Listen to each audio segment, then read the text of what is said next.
This is natural-sounding voice actor Roger Craig Smith, and you're listening to Scott Clark and the Gaming Outsider! That sounds normal, right? That's kind of how I talk, actually.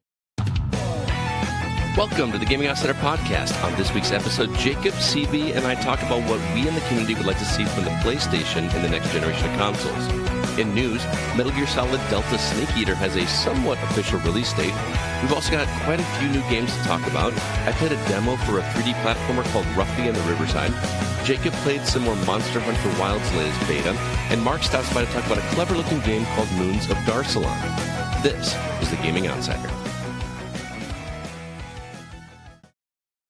Greetings, programs, and welcome to the Gaming Outsider, a video game podcast with a focus on our incredible community, which can be found at thegamingoutsider.com, facebook.com/groups/thegocast, and also a Discord server that can be found at the link in the notes for this very episode. It is Tuesday, February 11th. I'm your host, Scott Clark, and joining me are my good friends. First off, Mr. Chris Behrensmeyer. What's up, man?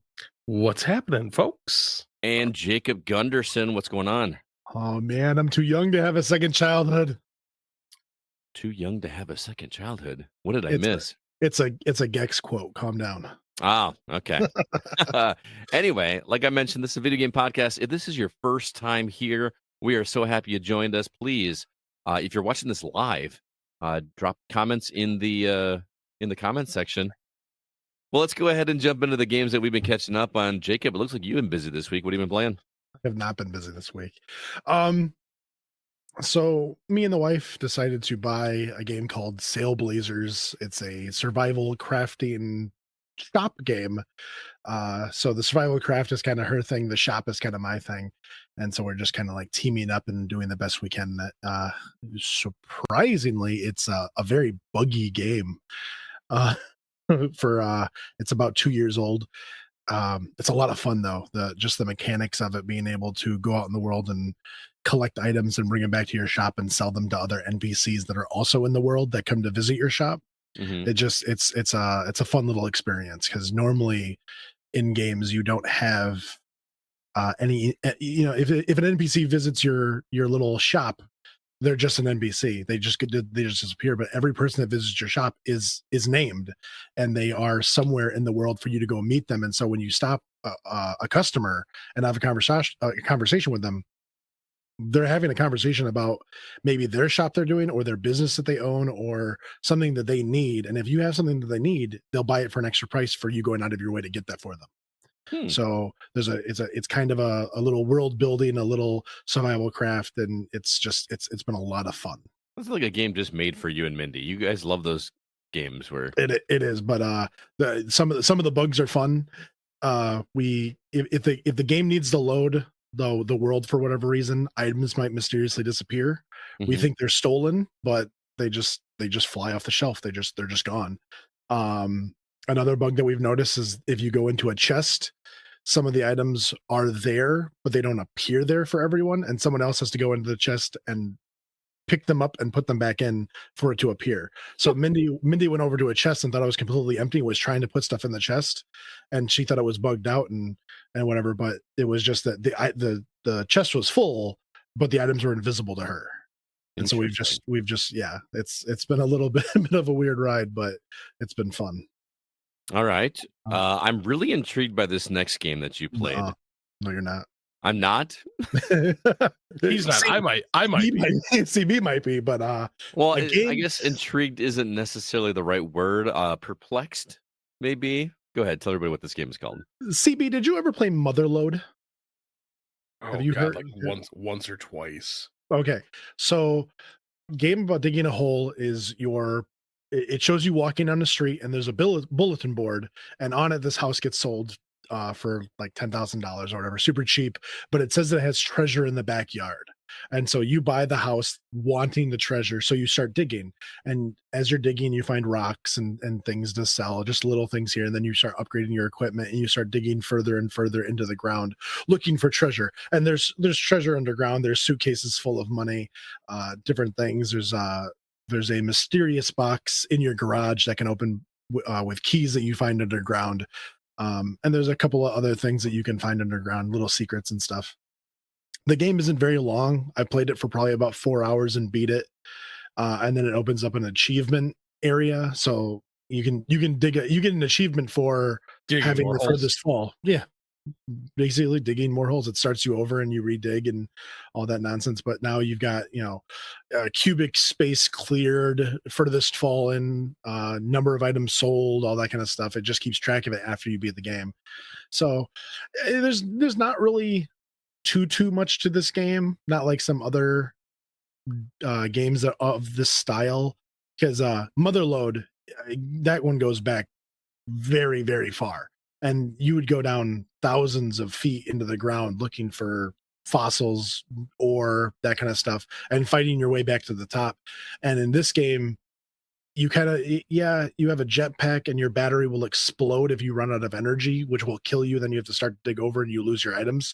But there's not really a reason for you to ever run out of energy. I built a staircase. I dug a staircase down. It probably took me longer than what was necessary, but I figured that would be the safest way. So I just kind of did that. Is it one of those jetpacks that, like, once you land, it starts refilling?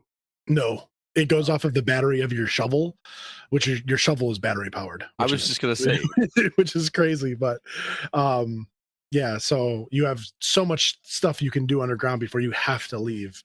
And then you have an inventory space too. So you might fill up before your energy runs out, or you run out of energy before you even find stuff useful. But you keep digging. It gets to an end point once you get to a certain depth, and things happen. There's a little bit of running for your life, but other than that, short game, kind of fun. I'm kind of glad that you played this first, because I did buy this. I just haven't played it yet. So, like, just a battery powered shovel is about as useful as a gas powered stick. So, I want to go back to the premise, because you said, like, you buy the house just so that you can dig in the backyard, right?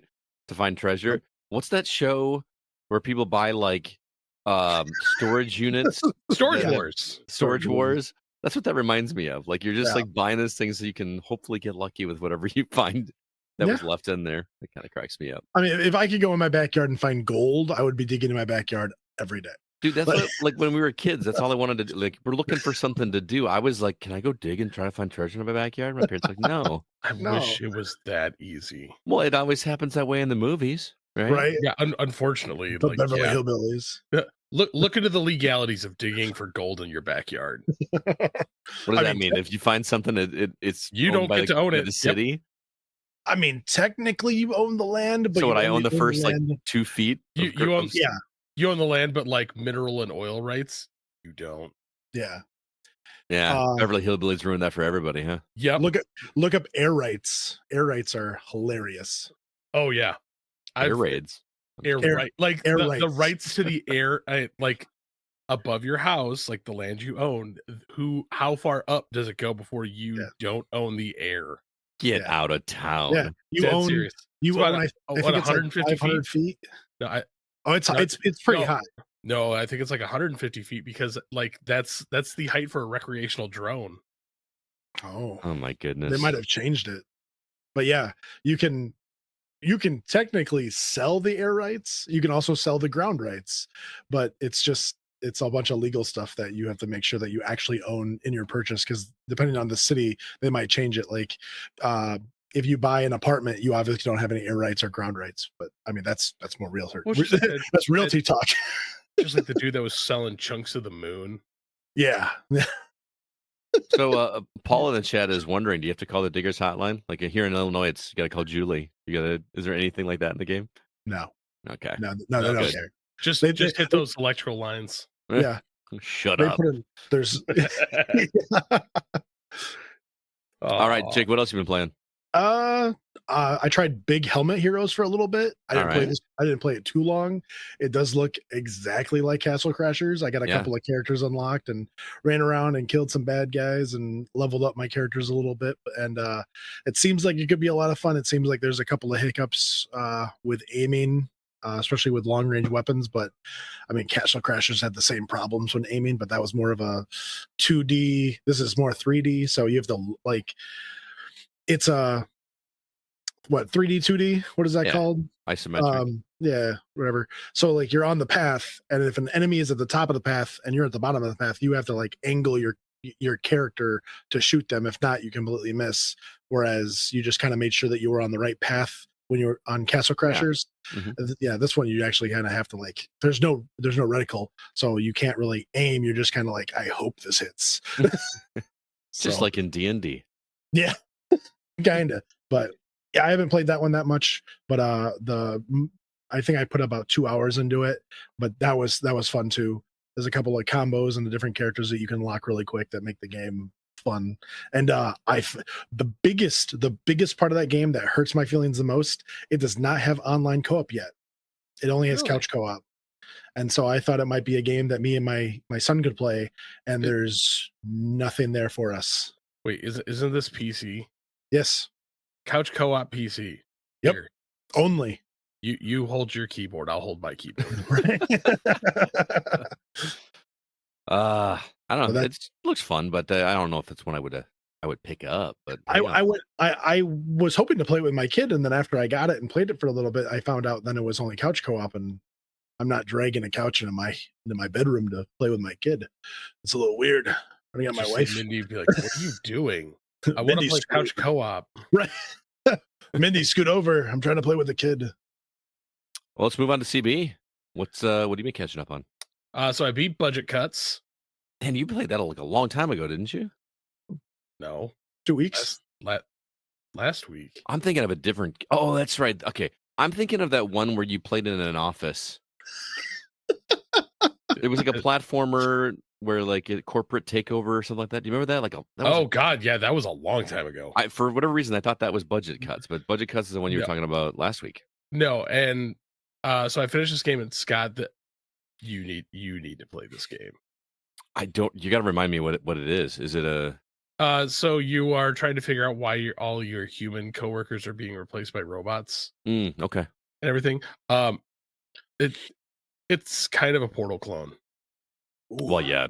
There you go. You know how to sell me a game, man. So yeah, because like the way you move around in this game is essentially it's a little gun that you shoot, but it opens a portal that you can look through, and the people on the other side can see you. Like you can't throw anything through it, but you can like that's how you travel around. Dude, this game was so fun. It's so addicting. I really, really dug it. And I'm like, it's essentially just VR Portal without VR. Yeah, that's why I was just like, and it's so fun because you're like hiding in cubicles, throwing like knives and like things at robots. And like you have a little portal gun, so you're like, I'm in this cubicle. I can fire the like little portal over into that cubicle, go over there. I have to assume that these games won't run on my MetaQuest 1. This one might. Yeah. I think it's just time for you to upgrade to a MetaQuest 2 at least. Dude, I haven't played my MetaQuest 1 in 3 years. I've put so much time into my MetaQuest this week. I see that. I'm looking at your list here of games this week, and I probably played close to like 20-25 hours on my MetaQuest. Well, you got like the Game Pass of VR games, right? Yeah. So worth it. Scott's VR is the cardboard box where he slides his phone in. You laugh. I had one of those. The Nintendo Labo one. No, it wasn't the Nintendo. It was like made by like Android or Google. Google made one. Google, yeah. And I did it exactly once for about 10 minutes, and I was like, I did the Nintendo Labo once. And I really am kind of bummed that didn't take off because I thought that looked super fun to do. I had aspirations cool, but just like they could have just made like a plastic headset. Yeah. So moving on. I played In Death Unchained. Yes, this is the one you were showing me when we were at the restaurant, right? My arms are so sore. I played this for like 10 hours, like legitimately, like plugged it in, unplugged, like after it fully charged, kept playing, because it's a medieval, like you are traversing through the heavens fighting things, like like banshees, like dead knights, like monks and everything, but it's like you're shooting a bow and arrow, and it's the full like knock an arrow, pull it back, and fire. Yeah, so since it's VR, every shot you do, you literally have to pull it up, pull the string back, release it, Do you have to reach back to a quiver? No. Okay. So if you actually like rotate, So unrealistic. Well, if you rotate your bow a little bit and actually hit, like you have different like styles of arrows that you can use, and they all line up on the bow. Oh, all right, Hawkeye. Dude, it's funny you say that because like after playing this game for a while and like you get a rhythm down, like you're like, I feel like I'm either Hawkeye or Legolas. And you're just like, and like these guys aren't like the typical, like, we're just gonna walk at you slow. Like, no, they run. And this is a rogue, right? Yeah, it's a roguelite. So it's just, this one intrigues me. I love to shoot bow and arrows, man. dude, I love games. Can you collect your arrows? No. Is it just unlimited Are supply? the arrows of light? So the basic arrows are unlimited. Mm-hmm. But like you can get lightning arrows, fire arrows, bomb arrows. Those ones are limited. But like when you kill like certain special enemies, you can get more of them. You can collect gold from killing the enemies and buy them in like certain areas. But to traverse around, you do fire an arrow of light from like one spot to another and like pour it around. Mm-hmm. It got to the point that at one point in time there was like 30 enemies on the screen. Wow. And so like I'm like firing like literally Whack-a-mole. like awkward angle, like firing behind myself with the arrow of light to like back up. And that works? Yeah. Okay, I'm kind of intrigued. What about Dude, it's so Just blind firing behind him. yeah. with a bow and arrow? Like, Yeah. like imagine doing that in real life. Ding. Like it's fun because like there are areas where like there's like small corridors that like tee off and like guys will come from one way another way and they stack up, and so like they'll get stuck on each other sometimes, like because they're all trying to crowd in the hallway and you're just like picking them off. Headshots count for like extra damage. So when I hear roguelike, I think that there's some kind of upgrade path, at least for that run. Is there anything like that in this, or is it? So when you kill like X amount of certain enemies, like the special arrows like upgrade. Mm-hmm. So yeah, I've got like level 3 of like a few different types of arrows. But the crazy thing is like not only do the arrows upgrade, but additional enemy types start appearing. Okay. So like early on, it's just like, okay, you've got like the monks that shoot bow and arrows at you, and then the knights that have swords. Now there's these like weird flying like Cupid demons that come at you. There's like witches that like, Are they as cute? dude, these things are horrifying. Like they are nightmare fuel. You said Cupid demons. I thought they were going to be. Oh, they are demons. There's like all these like little zombie things too. I've So you have to made have, it like, to this. specific arrows to take certain enemies out. You'd be like, no. Nope. Okay, cool. Any arrow can kill anything. It's just some arrows do like a bomb effect that will like kill an area. Lightning will chain through multiple. I've made it to the second boss, which is Gabriel the Archangel. And like the bosses are huge. Oh yeah. So it's a lot of fun, man. Like Are you a demon fighting angels, or are you an angel fighting angels? Like I don't know. Like specifically, I don't know what my character is because you don't see your character ever. But I'm just gonna start mowing these things down, and it's gonna be revealed at the very end after you beat the final boss that you are an angel and you just killed God. I'm Doom Angel. Doom Angel. I like it. Yeah, man, you're making me really want to try between that and Batman. Dude, I'm telling you, like the MetaQuest 3 is really good. Like it's really good. They do need to fix the support for the Xbox stuff for it. It does not play well. Oh yeah. It is real laggy and buggy. So are you playing that like streaming from your Xbox, or are you playing the cloud, or what are you doing? It just you can either do the cloud or just straight streaming from the Xbox. So if they can do that with a VR headset, why can't they do that with my Steam Deck? I don't know. Come on, let me do that, please. I don't know. And then I also played real VR fishing. All right, we all know how that's going to work. That's fine. We can move on. It's pretty. It's really I hate fishing games so much, man. It's peaceful, man. Scott.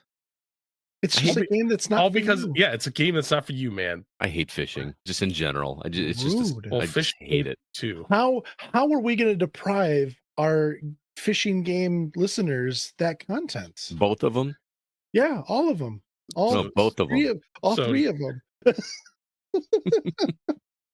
Well, go ahead, Jackson Hampton writes real quick here in the coming in from YouTube. Of the VR headsets, Quest 3 is the way to go. Got that, and the PSVR 2. Oh, so you're the one person that bought one. we found one. And the best VR game There he is. Walkabout Mini Golf. Dude, I haven't tried a mini golf game, so that might be next on my list. I wonder if Jackson can tell us, is that one where you actually stand up and putt? Or, you know what I mean? Like, that'd be kind of cool. I'm sure. Dude, going back to In Death Unchained, like, you remember how much of a workout you would get playing Pistol Whip? Mm-hmm. Even more intense. Yeah. Dude, I was drenched, like, after playing it for, like, a couple hours. I'm just like, gross. So, me and Jacob playing racquetball, doing some running. CB's playing VR. Right. This exercise and probably getting a better workout than we I'd rather are. be doing that. But real VR fishing. With Scott. Yes, you do. It's 1-2-1 putting with super fun multiplayer. It's a blast. See, Scott, you got to get upgraded. Got to come to the newer stuff. If I weren't saving up for a Switch 2, if I weren't on the hunt for a Wind Waker, Metroid Prime, GameCube, dude, what are you worried about? You can wait on the Switch 2 because at some point in time within the next year, they're going to be like, oh, look, we've got the special edition Zelda Switch 2. Yeah, but that one stays boxed. I can't play it. You can buy 2, and then that could be the one that you play on and have a boxed one. Now he's got to save up twice as much. Yeah, exactly. Yeah, but it's further down the road. He's got more time. So tell us about real. Now, you've got written here in the document that it is real spelled REAL. Is that really how it's spelled, or is it REEL? I'm pretty sure it is. I'm looking at my. Yes, it is REAL. Interesting. Real. So, just this little simple game. I mean, you can go around the world to different areas fishing. They have that area's actual fish there. You can do deep sea fishing, river, lake. But you have this cabin that is your hub. And so everything that you catch, you can put in this big fish tank that's in there. And there's the big fish tank, which is for regular freshwater fish, and then if you go into the basement of this thing, there's a giant swimming pool sized one for saltwater fish that you can keep a shark in. You can catch a shark with a rod and reel? Yeah, actually you can. Yeah. There are people that do that. You've never seen the weird old guys with the giant fishing poles that stand on the beach? I've seen those guys, but I tend to ignore them because sometimes they're fishing for sharks. I'm legitimately jealous of people that like fishing because, remember, even in old movies, the kids just couldn't wait to go fishing. It was, or the guys guys going on a fishing trip, and it's just this coolest thing. It is the most boring thing in the world to me. Which is funny because all you ever talk about is how you want to unwind and relax. Because I can't do it. That's why I can't unwind and relax, because unwinding and relaxing means doing nothing and accomplishing nothing. And even if I catch a fish, I just made more work for me to eat food that I don't like to eat, and it's gross. And you got to scale the fish. You could throw the fish back. Yeah, I was about to say you can. There's catch and release fishing. So really accomplish nothing. It's not fun to do it, and then I let go the one thing that actually accomplished something. Wait, no, hang on. You did accomplish something. You accomplished relaxing. It's very difficult for me to do that. Jackson is calling me out, saying what Midwest guy. He's not wrong. Because here's the especially thing. somebody who came from Wisconsin. That's the thing, is I feel like I've explained this in the past, but when I was a kid, I loved fishing. It was something cool to do. And then I'd go out in a boat with my stepdad to go fishing, and a couple hours in, this is great. And I was done. I've had my fill for fishing for the day. But now I'm stuck out in the middle of a lake with a stepdad that wants to fish for another 4, 5, 6 hours, and I'm stuck. Well, okay. See, here's the thing: you're not achieving like what you could legitimately do. Most people, when they go fishing, they drink. Well, yeah. So you could just be like, it's beautiful outside. You don't even need to catch anything. It's just an excuse to sit outside, relax, and drink.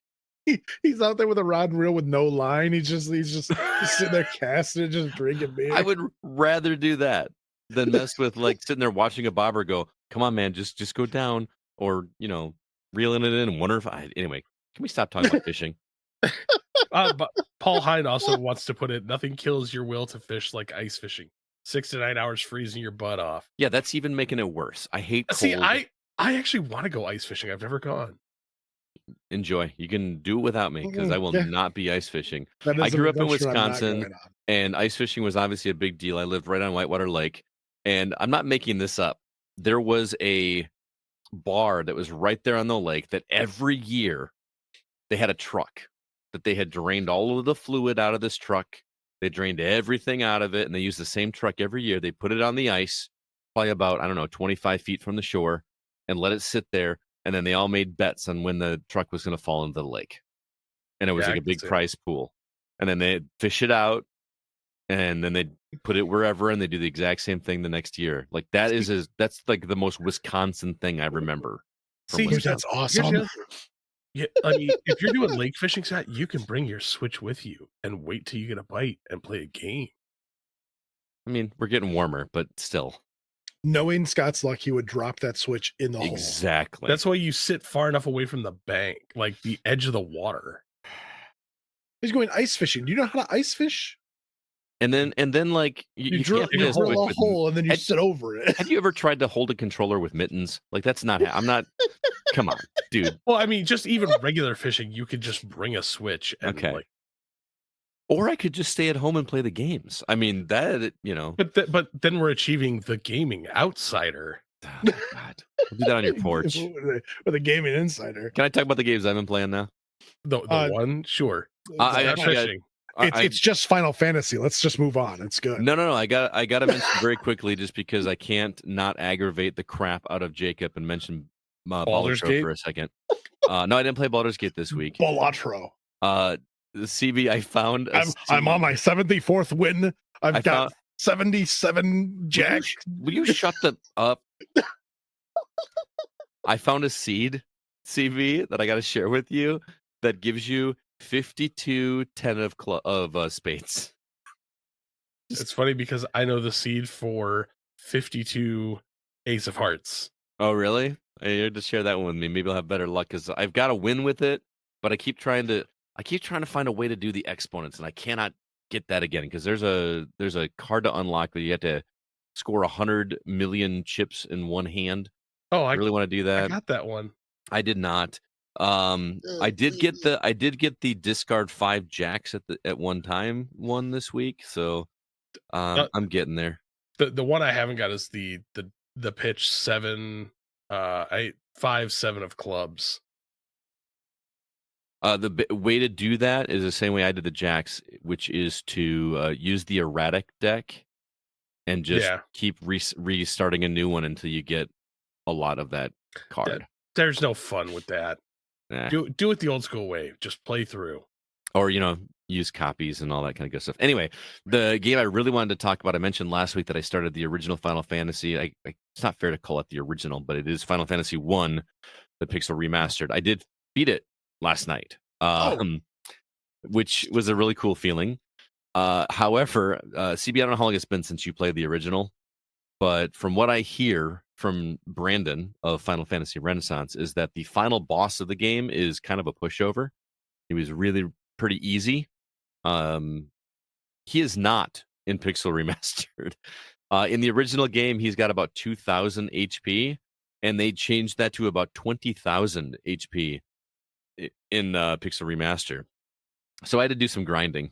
I was one-shotting regular enemies in the final dungeon, and then I just got wiped with the final boss. So, well, it's just like if you know the way to one-shot Ganon in the original Legend of Zelda. I mean, there was no one shot. You had to have the silver arrow and There's still a way.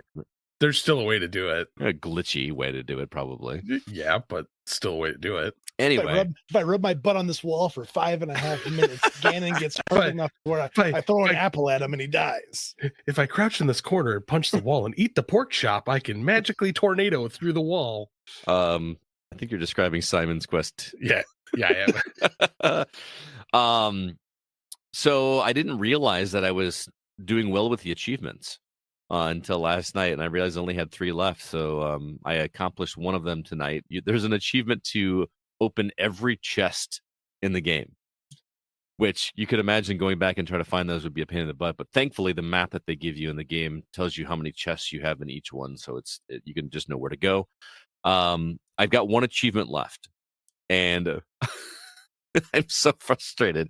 Did you ever find the enemy war mech in the original Final Fantasy? It is right before the second to last boss. Is it pronounced Tiamat? Tiamat. There's like a bridge that you have to I'm vaguely remembering war mech, and it just randomly appears. I did some research on it. It is a 1 in 64 chance.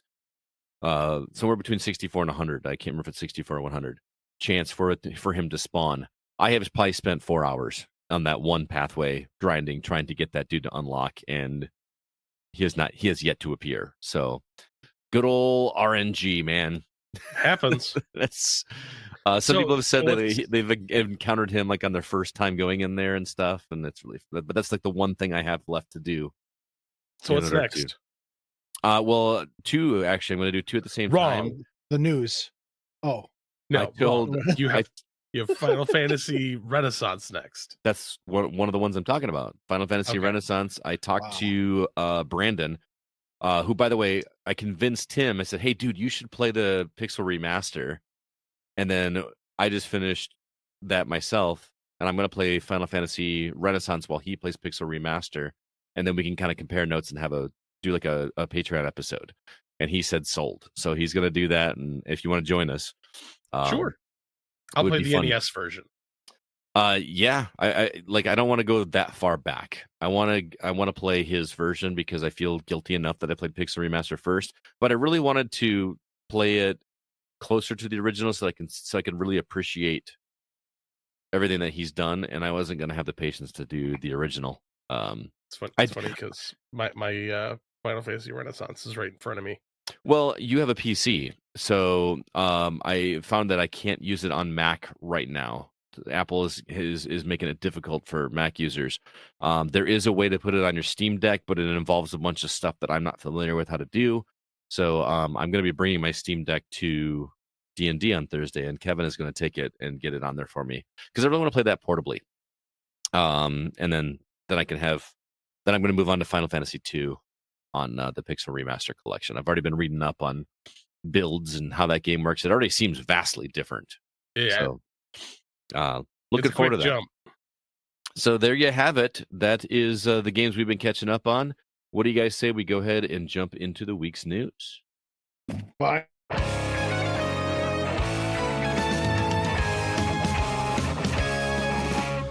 All right, a few stories to talk about this week. First off, Metal Gear Solid 3 Delta Snake Eater's release date was leaked on PSN this week. Civilization 7 is coming to VR. Had to get that in there for CB. And Warner Brothers seems to be in trouble, but they do have a plan. CB, let's let you go first. What do you want to talk about? I love when companies tell me they have a plan. I love it when a plan comes together. Like, just a little AT reference there. Oh, I thought you were going to go with the Hunt for October reference. No. When a good plan comes together, that's an A-Team reference. Russians don't take a dump without a plan, son. So yeah, Warner Brothers.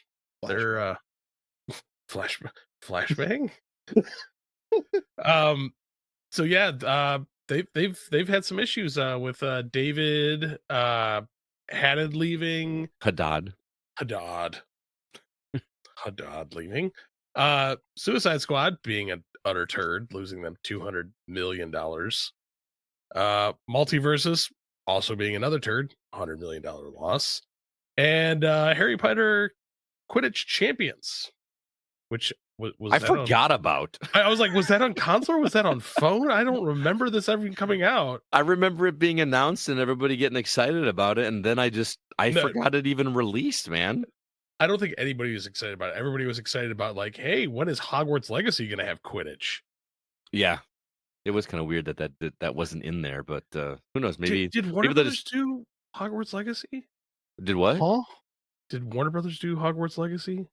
I Yeah. think so. Yeah. So they come off like this super good and then just immediately like smash their face into the wall again. It was like the best reviewed, best selling game of the year. Last year. Yeah. So one of the things was with Hogwarts Legacy, there was a bunch of complaints that they didn't have Quidditch in there. Like in the very beginning of the game, there's like, oh yeah, this year we're not doing Quidditch because of the accidents that happened last year. And so I'm assuming that left everybody wanting the Quidditch game, and then they were given it, and then no one played it. Yeah, Too little, too late, man. Should have put it in the game. It would have been a bigger hit, probably. Probably. Yeah. Also, the Wonder Woman game switched directors earlier this year, and the project is being rebooted from the ground up. Never a good sign. Smells a bit Duke Nukem Forever-ish. Hey, worked for Metroid Prime 4, or fingers crossed. Yeah, It worked for Metroid fingers Prime 4. crossed there, Scott. Yeah. Hi, I'm Metroid Prime 4. Play me. Oh, I will. No. You're not I allowed. will be playing you.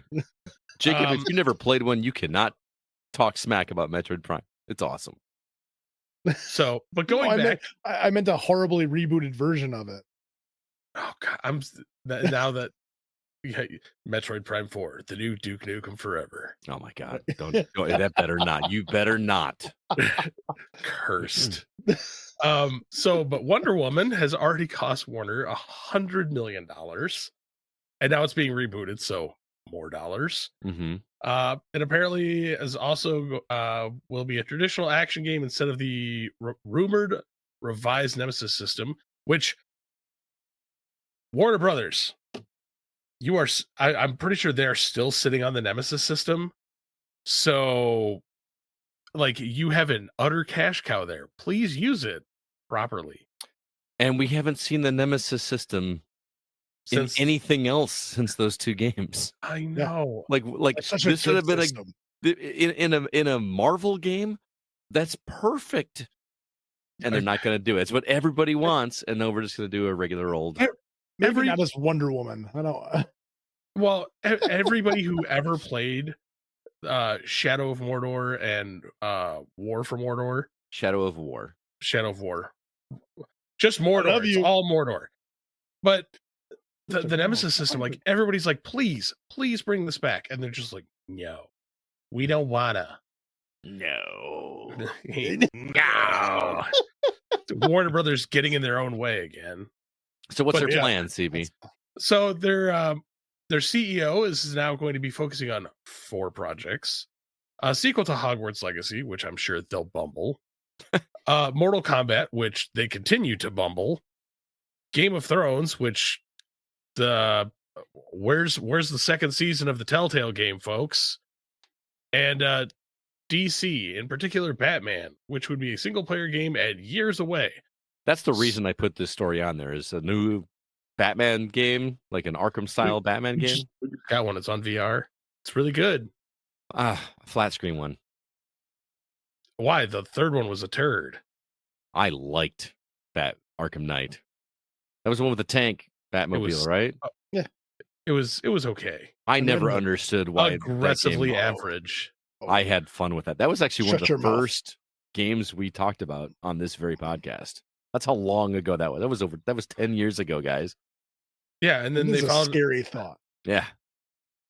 Well, and then what they do is followed up with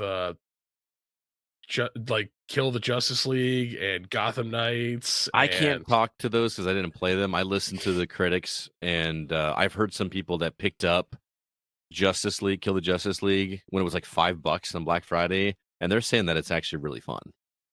I haven't played it. Gotham Knights that I bought day one and never opened. Yeah. Yep.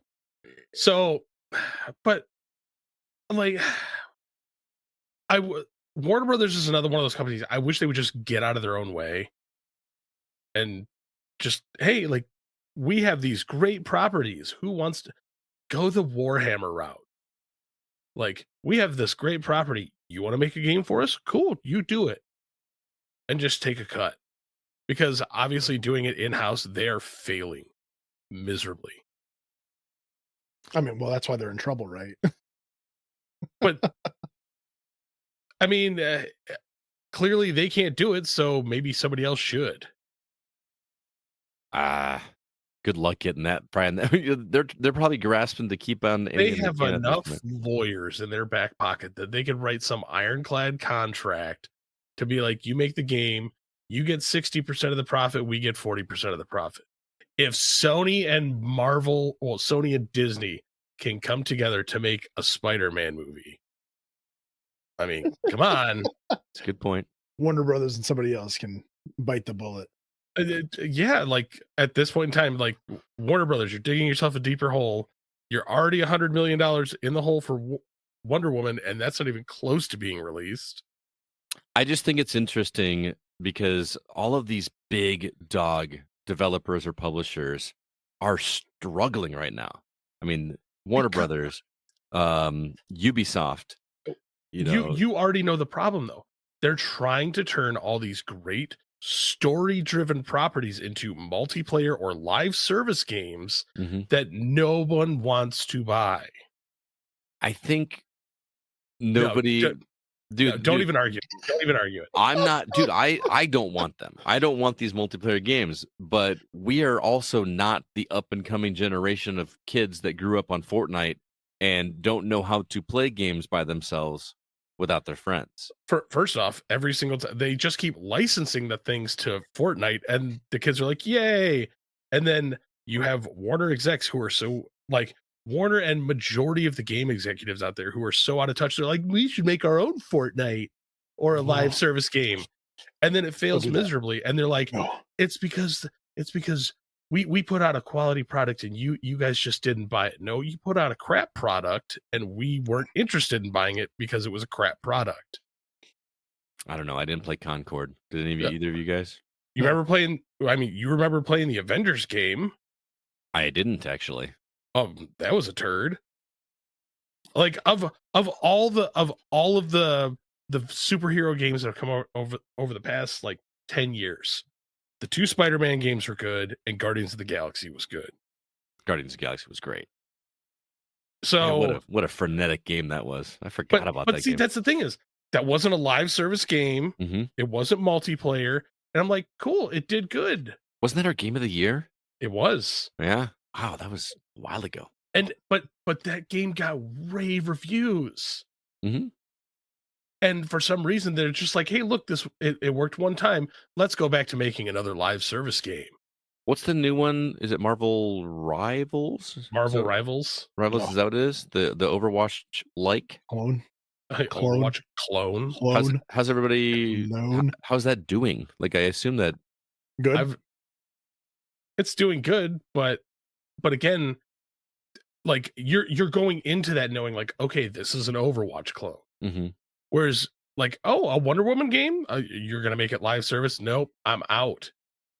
I think they're not making it live service. They're just making it. They'll try.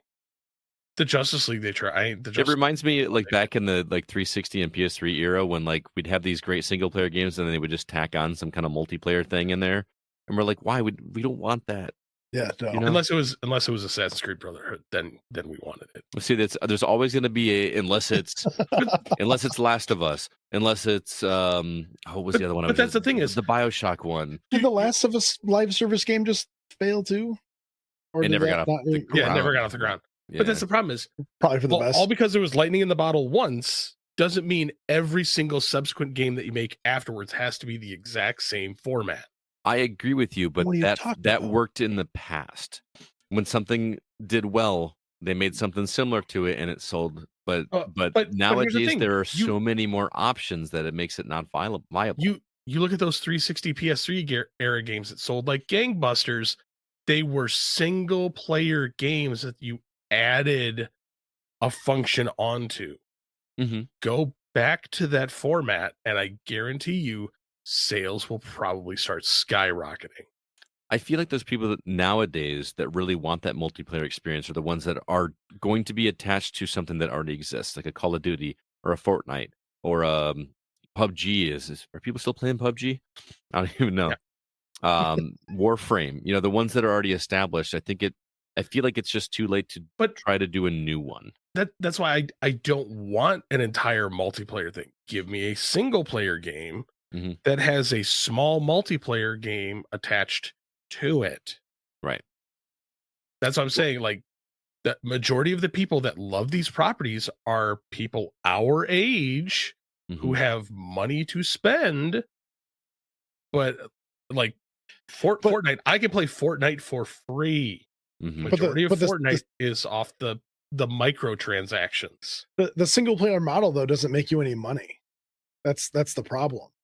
It does. You put out a game that people want to play. Well, yeah, once, but that's it. But it doesn't have a continual stream of income like a multiplayer game does. But the multiplayer games with battle passes and skins to sell and the grindy aspect of how some of these games play keep players not even engaged, but just continue playing. But we're also as long as their numbers stay up. As long as their numbers stay up and they can continue to say, hey, this game was successful because we have so many concurrent players, they'll keep getting investors and they'll keep getting people to buy skins. And that's right there. How many games over the past couple of years have we talked about, like, oh, this new multiplayer game launched to like 10,000 concurrent players, and then 3 weeks later it was dead? Because every single one is coming out to be like a clone. Every single one has a battle pass. Every single one has, the seasons aren't terrible, but they all kind of feel almost the same. We have every single game that just comes out to be like a reskinned version of the game previous to it. Madden sells like great every year. You know what I mean? You got to keep in mind too that outside of maybe Jake, I'm not knocking you, dude. Outside of maybe Jake, most of us on this show are looking to play a game, get through it, finish it, so we can move on to the next one. Jake, you like to put 5,000 hours into Skyrim, you know what I mean, and like wring it for all it's worth, and there are a lot of people out there that is what they want from their games, is they want to play that one game and wring as much of it out of it as they can. I'm not disagreeing, because you have your types of gamers, that your people that are like, I'm going to buy Madden, the show, and a Call of Duty. That's all I'm going to buy in a year to play a game. Then you have your people that play like your big expansive games, your Skyrim, or then you have like me and Scott that are like Blitz players that's just like smash through every game that we can find. No, Blitz doesn't exist on Xbox anymore. I wish it did. But see, at the same time, even with the sports games, if they have a different mode that's not just the normal arcade mode, fine. That's what people are buying. They're buying that for the new experience of the new mode they're going for. But if you played 5 or 6 hours of a game that was just a reskinned version of the game you had just got finished, how bored would you get with playing games? I wouldn't, because I would move on to the next one after I'm done. But I mean, if it was just a reskinned version of the exact same thing. I mean, give me an example. Madden. I can't. I'm not saying like we have a specific example. I'm saying, like, if you played Zelda and then you played a game after it that was exactly the same game, the exact same Zelda format and everything, but it was just reskinned, like you knew everything that was coming, right? But 3D Dot Heroes, 3D Dot Game Heroes. If every game was coming out was exactly the same thing, that's what's happening in the market right now. Every single thing is the live service. Every single thing is battle pass. Everything is multiplayer. They're pushing for people to spend more time together. Which it's not even about the togetherness; it's about the showy off part of it. You want them to buy skins, so they show off to their friends. Hey, look what skin I have. Yeah, it's not about the individual player anymore. It's about getting people to interact with each other, so there's a competition between players. So there's FOMO. Yeah. I mean, I wouldn't say everything, because there's tons and tons of games and what was it? Games. 2 years ago, they thought that the first player, the single player storytelling model of video games was dead, and then Elden Ring came out and blew up, and it came out during COVID. Well, it doesn't matter. It still put because we were all excited for that, like when they first announced it, right? But there were a bunch of people saying that the first player aspect of games was dead, and that shouldn't even be allowed in video games anymore. And then Elden Ring proved them wrong. Yep. There's plenty of games that are still coming out that are single player, but finding those among all of the AAA titles that want to have you grind or spend thousands of dollars on is really hard. It's because you have, again, companies like Warner that are sitting on these awesome properties that they're refusing to do anything other than live service garbage with. Right. I don't know what the future holds. I really don't. I hope it's more single player games, but Well, I hope you do have an idea of what the future holds. That's what our comments tonight are. no, I know what I want But for the here's the- future. Here's the problem, though. Like you're gonna have Warner Brothers that's gonna sit here and keep pissing the opportunity away until they have to lay off a bunch of people. We're all gonna be sad about a bunch of layoffs. Then they're gonna do a massive sell-off of all these properties, and the properties are gonna wind up in the hands of a bunch of indie developers who will make good games, but like it's not what it could have been.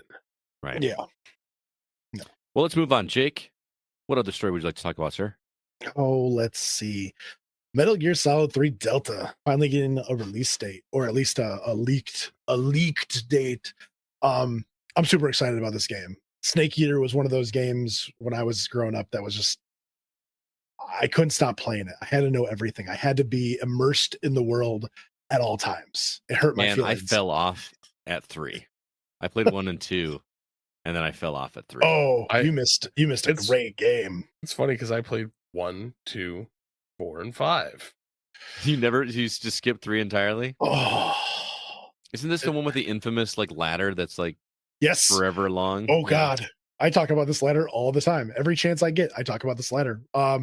We went to the video game music in Chicago and they brought this song up and I was like, oh man, this beats climbing a ladder. Oh yeah. Because it's the ladder sequence is as long as the song is, so it's like 3 or 4 minutes and Oh, you're just climbing the ladder. Yeah. That's all you're doing. But no, I'm super glad that this game is going to come out. We saw the teaser trailer earlier last year, and since then I've been excited. So it finally getting an actual date makes me have something to look forward to. So yeah, the release date allegedly is August 28th of this year. It hasn't been officially confirmed by Konami or Sony yet. It technically could still be a placeholder date. However, as of today, that something popped up on Konami's website with the exact same date. So it seems, it's probably going to be that date. Seems mostly legit for right now. Mostly Are legit. are we reaching an age where we're like, there's like third party people like forcing, like doing leaks that are forcing the actual developers? Oops, to- I Yeah. accidentally. Oops. I didn't mean to put that out there. Now you're You mean- going to have to confirm it. You mean pulling a Ryan Reynolds? Sure. Just let me. Oops! Somebody leaked the Deadpool trailer from the movie that we were gonna make. And look what happened. Right.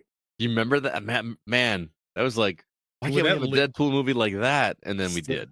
Yeah, and they're like, "Oh, we're just gonna make the full-on scene in the movie." Yeah. Cinema magic. It also looks like it possibly could be coming to Switch 2 in addition to Xbox, PlayStation, and PC, which is interesting. Again, we don't know full details of the Switch 2, but man, I mean, I'm not going to play that on a Switch 2. No. Sorry, it's not going to happen. But But before you move on to the next one, Paul Hine, yes, WB has no games queued up for the next 3 to 7 years. that's, I mean, there's no way Hogwarts Legacy doesn't come out in the next 3 years, is it? There's no way. It's been 3 years. What, 2-3 years now? Here's the problem: in 3 years, you're already talking about the next generation. Yeah. So they're gonna do the whole like, oh, we're gonna delay it to retool it for the next console. Like that's the problem is big releases right now. We're starting to hit that bubble where it's like, ooh, do you just wait? Yeah. The one good thing about Hogwarts Legacies that I can think of, if a second one came out, they've already got the foundation of Hogwarts there. Mhm. So they really shouldn't change anything inside Hogwarts or even out maybe on the grounds itself. You can do like small tweaks. I mean, you like- could open up spaces. You could say like you were never able to open this door in the first one. Now you can open this door, or you can go here, you can go there. Yeah, but either you way- still but you you still still got have- all the assets. Right. You still have this foundation that is like it should be a easier start, but like hopefully they're going to spend more time on the story. More ray tracing, more Oh. light beam, more light God. beams. Michael Bay it. The light rays coming off the candle need to hit my cape, blowing at certain angles to shine light on the window. And yeah, no, Slow down, stop John that. Woo. Stop that. I got to mention before I talk about my story very quickly, as is tradition on this podcast, news happens the day after we record. Jackson Hampton in the comments reminded me that there's a state of play for PlayStation tomorrow. So by the time you guys hear this, you'll have some new information from that. State of play will have happened. Yeah, right. But I did want to mention quickly, I'm surprised CB didn't take this story because he loves VR so much. But I read this week that Civilization 7 is coming to VR. And I am kind of fascinated by this concept because if you look at some of the screenshots, the way this works is it looks like a tabletop game. Like you were like, and you see the other leaders like gathering around the table. You know, that's just a cool concept to me. And I think they even said it's going to have multiplayer, but you can only play with other MetaQuest 3 users. So you like, if I'm playing on Xbox, I can't play with you on MetaQuest 3.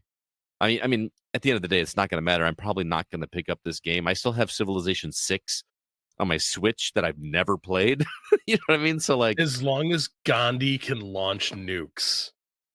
Oh my goodness. I'm happy about that. And it's going to have virtual reality and mixed reality modes. So there's different ways to play this game. I don't know. I just the idea of like looking down at this map in VR and being able to manipulate it. Yeah, that just sounds really cool. Because man, I loved the original Civilization so much. I never got into the later ones except for maybe Civ Rev. Civilization Revolution was really good. I played 1, 2, and 3 a lot. Yeah, and they keep making changes and all this kind of stuff. I worry that they're so complex now that I'm just going to be lost in the shuffle because there's so much more happening with them than. But than Civilization has always had a great learning curve to it, like those first few levels, where they're like, "Okay, we're gonna build a house now." Yeah. So I mean, they do have that great like tutorial that they do. I'm gonna be honest. I already queued up Civ 7 on my wish list for my MetaQuest 3. Did you? All right. Let me know. I'd be curious to hear how that is. Just because I've been doing some of like the MetaQuest like live stuff that they do. Like I watched a concert the other day on there. So like What'd you watch? It was DJ Tiesto at Red Rocks. Oh. So that is. It's DJ. It's one of the largest one of the biggest like DJs in the world. I thought his name was DJ. I didn't realize. DJ Tiesto. Like Tiesto. Hey, DJ. Adama DJ. Oh. But no, it's like some of the integration things that they're trying to do for entertainment is like really cool, but having a game like Civilization on VR is like a really cool idea, and I hope it's executed well because there's so many other board games that they could just easily port over. Yeah, especially like if you're playing with other people online, and if they get the technology good enough where I'm seeing other people standing around the table that look like you or look like, Jacob or look like Zach. Why are you pointing at the screen? I'm just very excited. You're telling me that I can flip a table of Monopoly and not get in trouble with my wife? What was that game we played on PC on Steam? It was like board game. It was like it was a client, and then you could actually buy different board games to put into it, and it had that everybody was using during like COVID. Yeah. I can't remember what it was called. Yeah. But it was like you could get like 4 copies at once for like $20 or something. And but yeah, there was a button to just flip the table. It would all reset automatically, but it was just like F this game. It was pretty great. I'm really hoping though that this is something that can like take off. Like there's some of those like company board meeting things that you can do in MetaQuest, which is like super weird. They're like, because it's kind of like how Jake has his background set, but there's like, you can make your avatar and they all sit at a boardroom table, but you can put that boardroom table and be like in the middle of the rainforest. I'm like, yes, let's have a legitimate board meeting in the middle of a rainforest. Meta Quest. I keep hearing about another like Bridge Crew game that came out recently, which that would be super fun. Just like I still own the copy for PSVR 1 of Star Trek Bridge Crew. no, it wasn't Star Trek. It's a newer one that just came out recently. That's not called Bridge Crew, but it's something like that. I know, but I still never was able to get a 4-man team together to play that. I'm mad. That'd be pretty cool. Anyway, that is the week's news. Let's go ahead and move on and talk about the new games that we've been checking out. What do you guys say? Sure. I'm not in control of this. What do you? Technical difficulty. All right, let's first off talk about some of the new games that are coming out this coming week. Tomb Raider 4 through 6 remastered coming to PS5, PS4, Xbox Series consoles, Xbox One, and PC on Valentine's Day. Legend of Heroes Trails Through Daybreak 2, PS5, PS4, Switch, and PC on February 14th. Avowed Xbox Series consoles and PC February 18th. I feel like that one's been long awaited. Lost Records Bloom and Rage Tape 1, PS5, Xbox Series consoles, PC February 18th. And lastly, Cabernet, PS5, PS4, Xbox Series consoles, Xbox One, Switch, and PC February 20th. Jacob, any of these you plan to check out?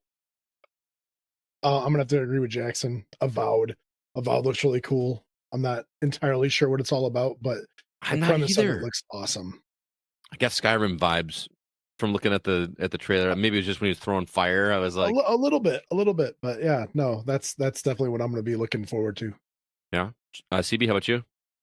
Avowed, but at the same time, Lost Records kind of gives me Yeah. that Life is Strange vibe. Same here. That was going to be mine. I have a lot of question marks about Avowed, but I feel like I haven't played a game like Lost Records in a while. Granted, I skipped the last one just because it didn't interest me too much, but it's been a while. Oh, the last Life is Strange.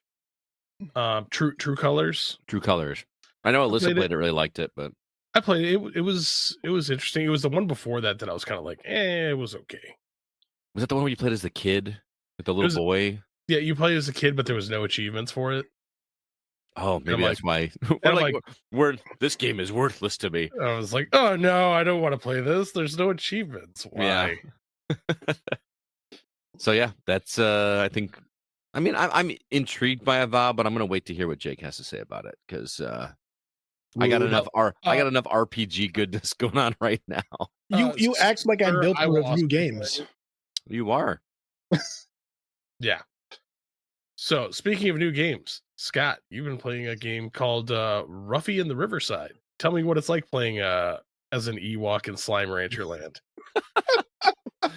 Boy, well, this is just a demo. The demo actually released today, but I got my hands on the demo before it released to the public, and I am really impressed by this game. First off, it's hand drawn.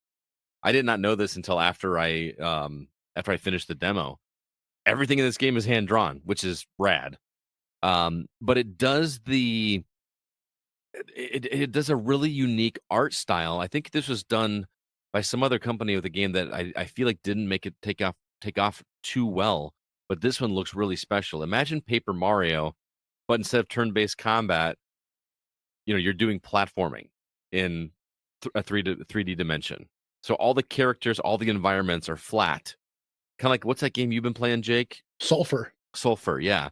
But that's more like a Doom-ish game, right? It's more of a shooter, right? Yeah.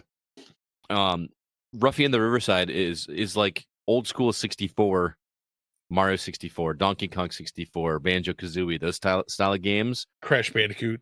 Sure. 64. Crash Bandicoot 64? No.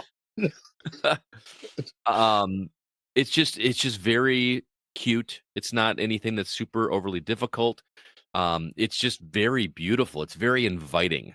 I think the line I used in my review of this is that it oozes with charm and begs to be explored. Ooh.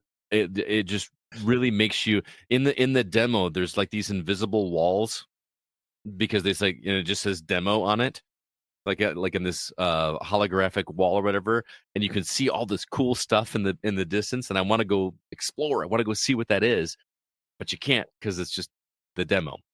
But it follows that formula like Mario 64, where you need this many stars to open up this door. So you're going into each world, collecting the stars, and then coming back and spending those stars to open the doors. But it does something a little bit unique with the gameplay as well. It does like this copy and paste mechanic where you can highlight anything in the environment, press the copy button, and then aim it at something else and hit the paste button, and he kind of throws it out and turns that into there. So for instance, there are steel crates all over the place. So say there's a wall of steel crates. You can't get past it. I copy a tree. I shoot that at the steel crates, and then now turn into wooden crates. And since they're wooden crates, I can destroy them with my melee attack and either bust through it, or I can make a set of stairs to get up to the next level. Simple things like that aren't going to break your brain, but it's just very satisfying. It makes you feel like you discovered something. It makes you feel a little bit like you broke the game. You know what I mean? And every puzzle that I did felt very unique.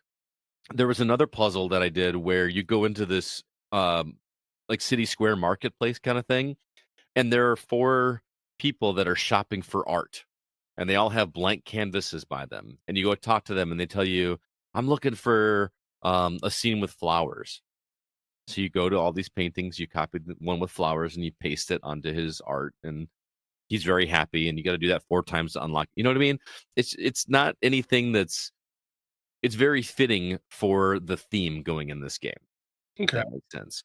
There's even sections where, you're in a 3D world, but plastered on a wall is almost like a chalk drawing on a wall, and you have to figure out how to get into that, and now you're running around in that chalk drawing. Kind of like in Mario, what was the I was going to last say 3D? like a Link Between Worlds.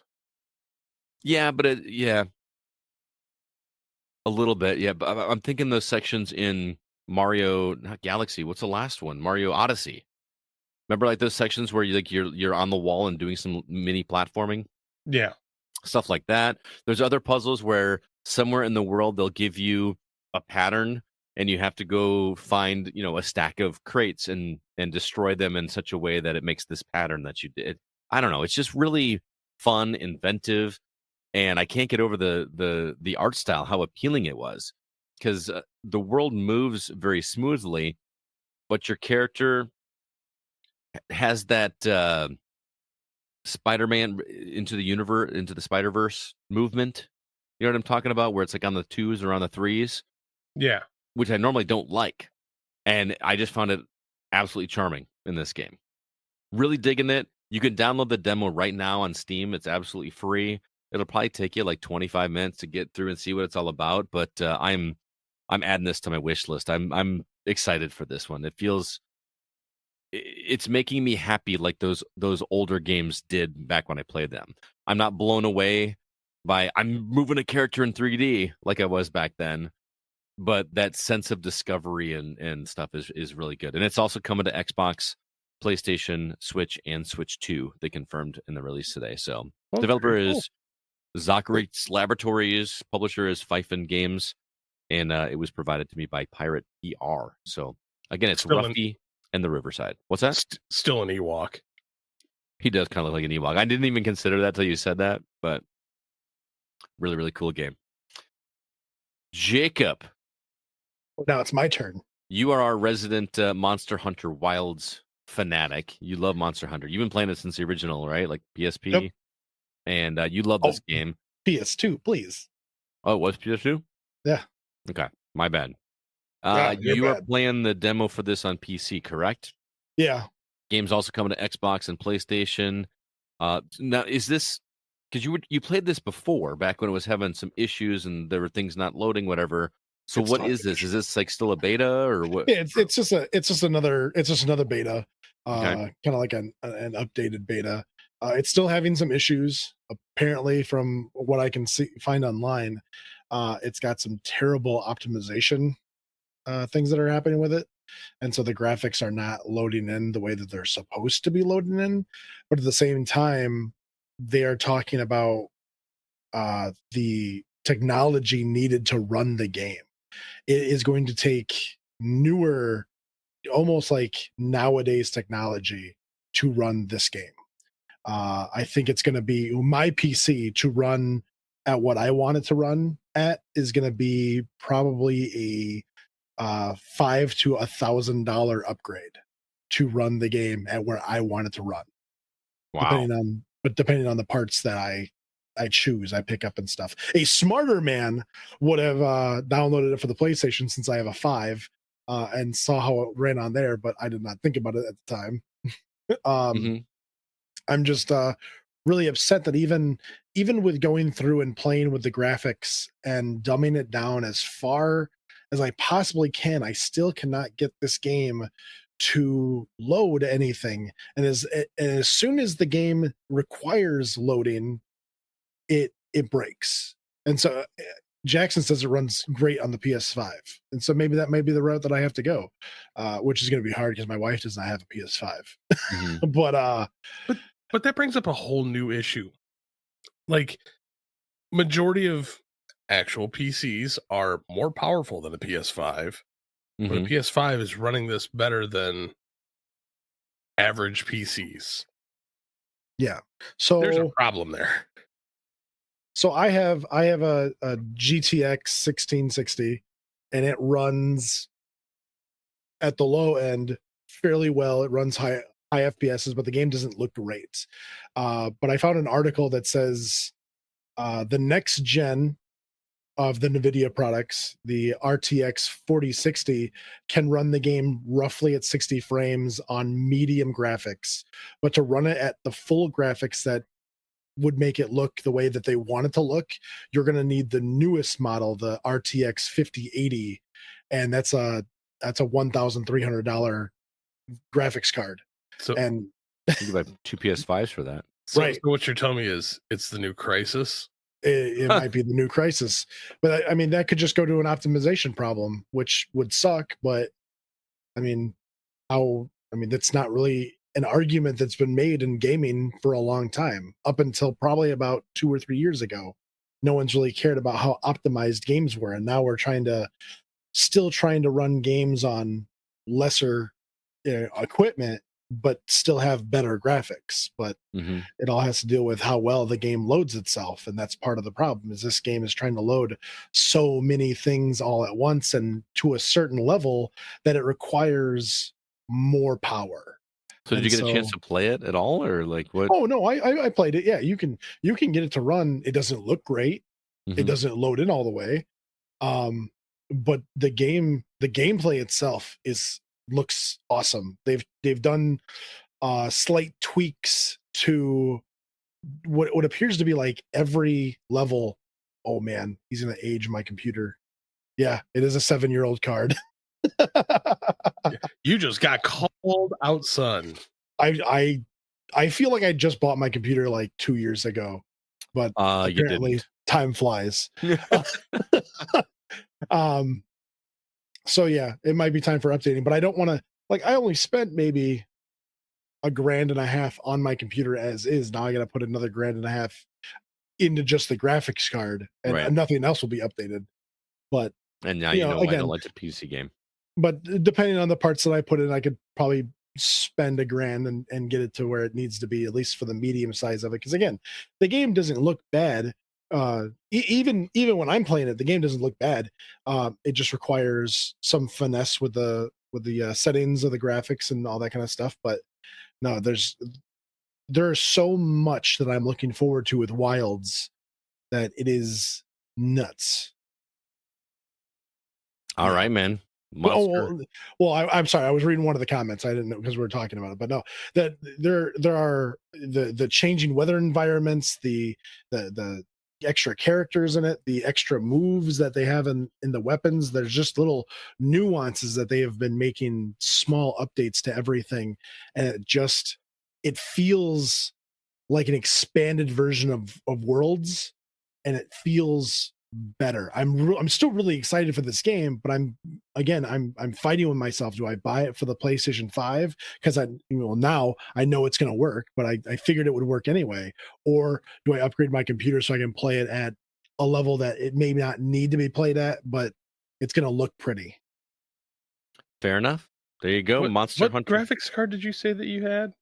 1660. It's an old card.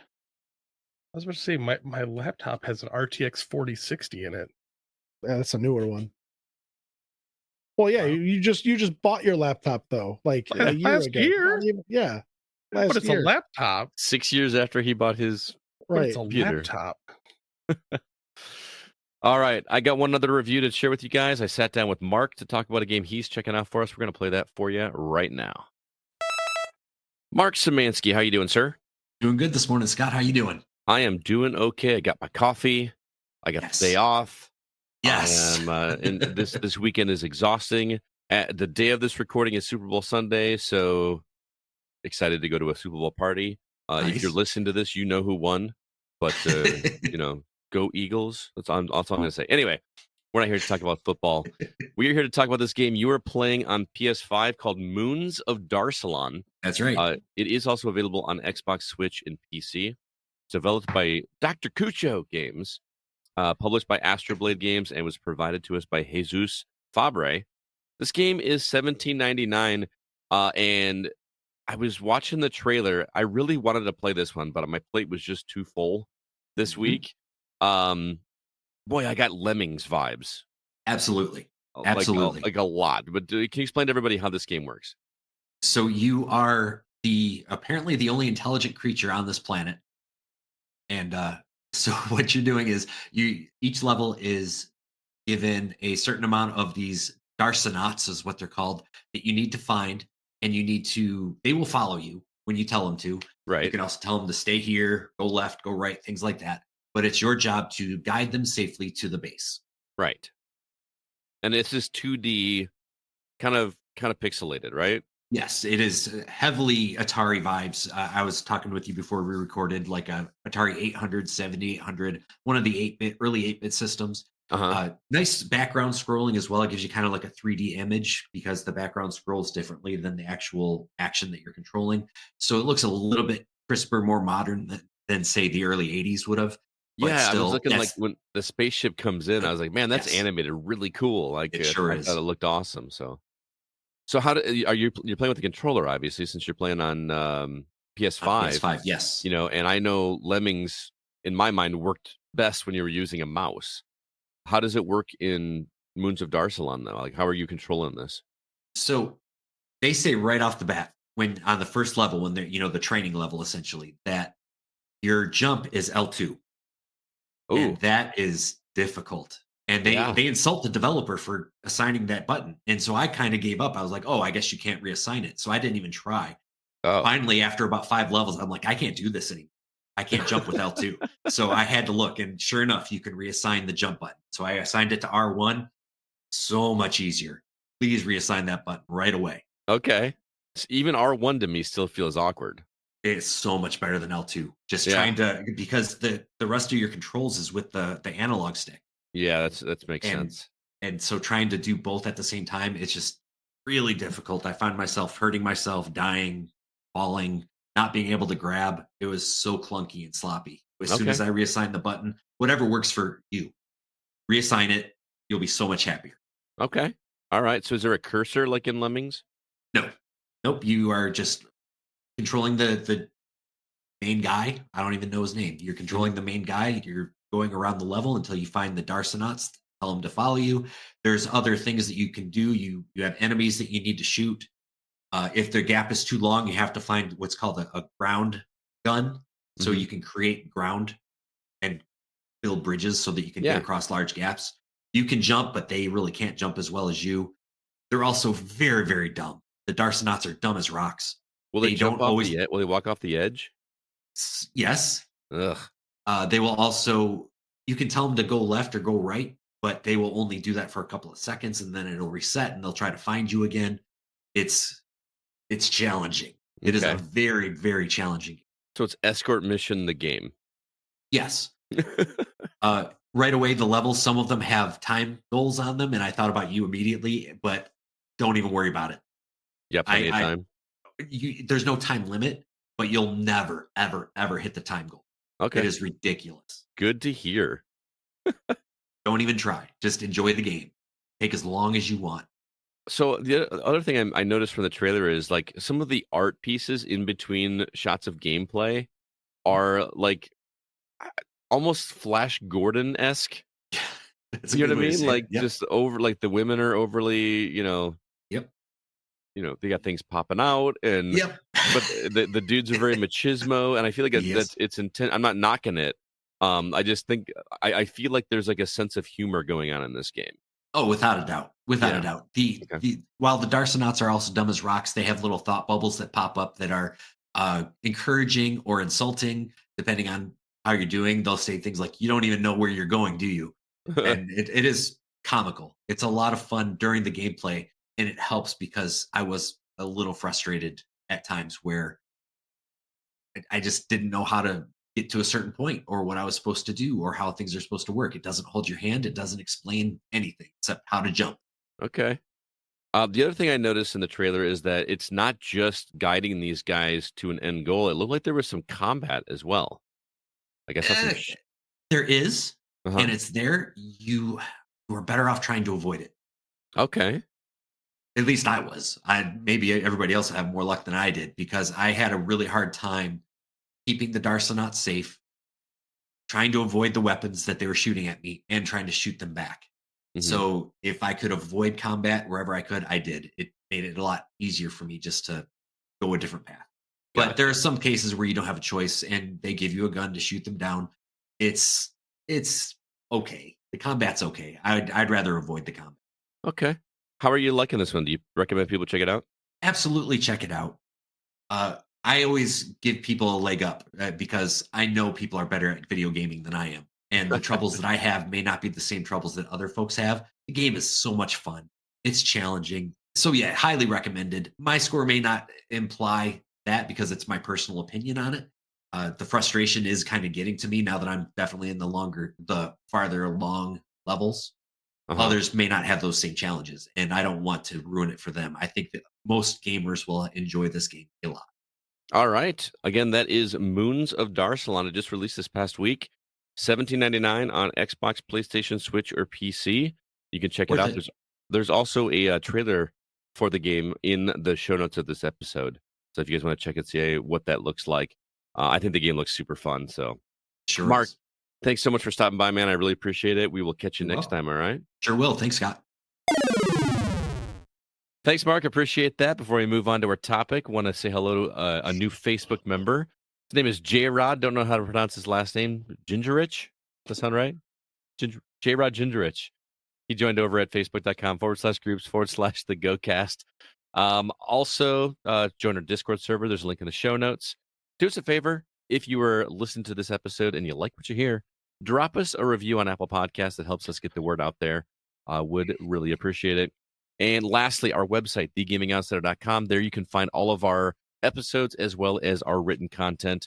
My reviews of Blade Chimera and Ruffy and the Riverside's demo are up, as is Thomas's review of Nairi, Rising Tide, Mark's review of The Stone of Madness, and Sean's review of Star Wars Episode 1 Jedi Power Battles. With that, let's go ahead now and jump into our From the Outside In topic.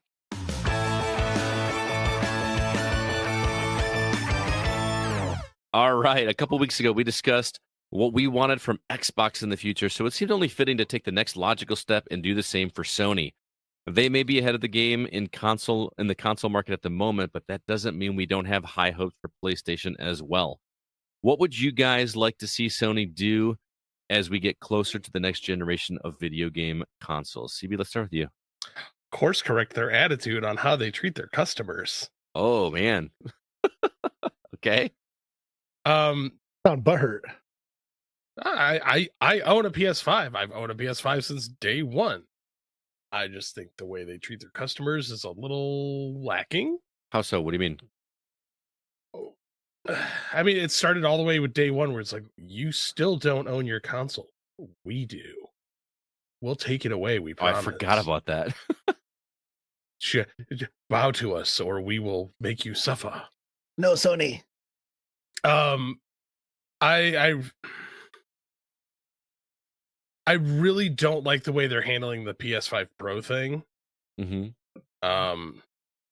the whole like, oh, you want physical discs? How about you buy an $80 add-on? I think that is a terrible idea. Yeah. Is it really $80 if you It's want $80 to upgrade your current game that you already own to the PS5? No. It gets worse. You can buy the PS5 Pro, but if I remember reading this correctly, you can get an optical drive for it. It's just going to cost you extra as an add-on, like literally like bolted on the side. I see. Okay, you're talking. Yeah, I know what you're talking about. So they're giving you the option to cut open the box of it and then just attach it. It's like Legos. Yeah, I just think it's dumb.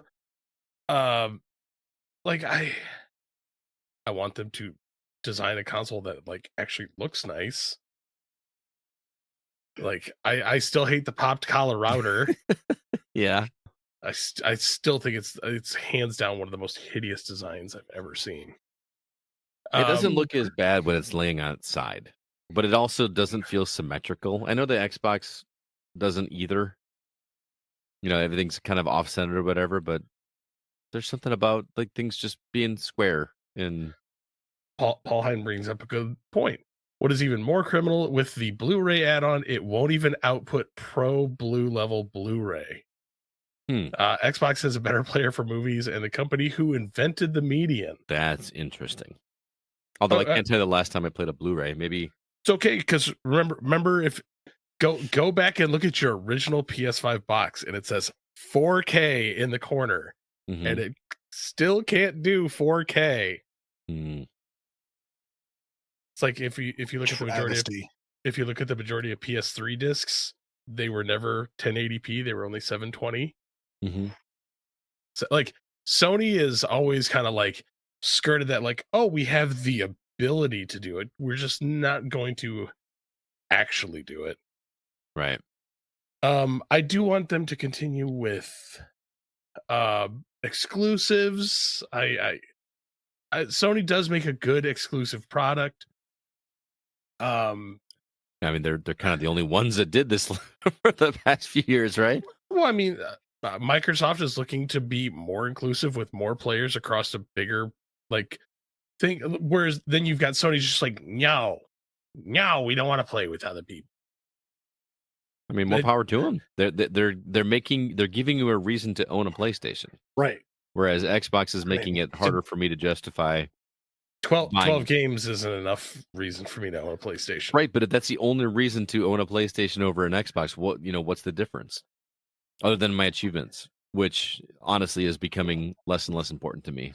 I say that, and I bought Final Fantasy Pixel Remastered on Xbox when I already owned it on Switch, so I could earn the achievements. So I'm a hypocrite. I don't know. Like the older I get, I'm just like, can't I like Xbox's mentality right now. They're like, can't we all just get along? Like it's games. Yeah, but I think from some people's perspective, Xbox saying that is more them rolling over and being like, we need to do something different instead of this is the from a position of strength. It feels more like a Hail Mary to some people. Up again, like I hate the position of strength argument. Congrats, you've sold more consoles. Congrats, Microsoft still has way more money. Microsoft has openly said we can take a loss. We don't care. Yeah, Microsoft does. Xbox doesn't. It's the same company. You know what I'm saying? Xbox is part of Microsoft, and if it's not making as much money as PlayStation is making for Sony.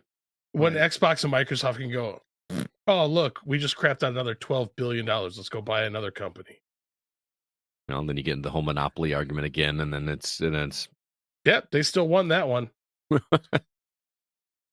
Anything else? The fact that like Konami, another Japanese company, is like, no, we won't even sell it to Sony. So, but I would just like to see a little more friendly engagement with their customers, at least. Not this cold shoulder and just like, you're gonna love us because we're Sony. Yeah, remember like back when PS4 was announced and they had that whole video of like, here's how you share a game on PlayStation, and then they just hand it to the guy. It's such a wild course correction for how they were last generation, where they're like, we're going to be friendly with people. And now they're just like, You're just gonna love us anyways, so just buy our stuff and shut up and enjoy it. Yeah, I feel like some of that might be perspective. I don't get rubbed the wrong way like you and Zach do with Sony, but I'm also not and that's also Zach, who is a Sony guy. right. I'm more or less like, yeah, you have of the triangle of like the three companies, Nintendo, Xbox, and Sony. You Mhm. have one of the three companies that's like, we'll leave our fans in the cold and we don't care. What do you mean by that? What are they doing to leave their fans in the cold that I'm not understanding? It's just the crass like just attitude towards them. Like you have Xbox, who's just like, yep, we're going to be friends with everybody. You have Nintendo's like, we make family friendly games and we enjoy our customers. And then Sony's like, oh, you stood your PlayStation 5 up and it melted? Well, screw off. Like, we don't care. Go buy another one. That happens. They won't replace a PS5 if it melts from standing up. After like a certain date. Yeah, no. Well, I mean, it's out of warranty. So, but it's just like when you read like their tweets and everything, it just seems so cold and crass. Okay. Are you sure that's not you coming from? I own both. I know, but you were clearly a bigger Xbox fan than you are a PlayStation. You always have been. No. That is a lie. You shut your mouth. Since we've done this podcast, you've been a bigger Xbox fan than a PlayStation fan. Because I just like the way I like the Xbox environment. I hate with a passion PlayStation's UI. Mm-hmm. I think it is a garbage UI.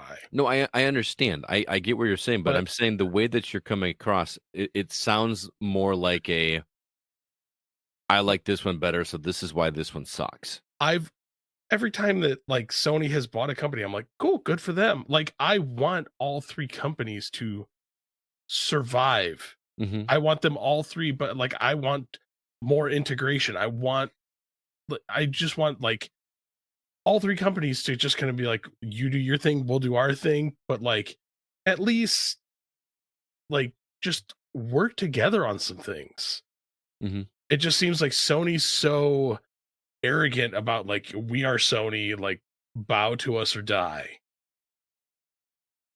Like I'm not seeing that. I'm not getting that vibe, but I'm probably not looking as deeply as you are. So, and like, I mean, some of it is the aggressive fanboyism that you're like forced upon people. I mean, it really does feel like it really does feel like a political climate for like video game things. Like you have party A, party B, and party C.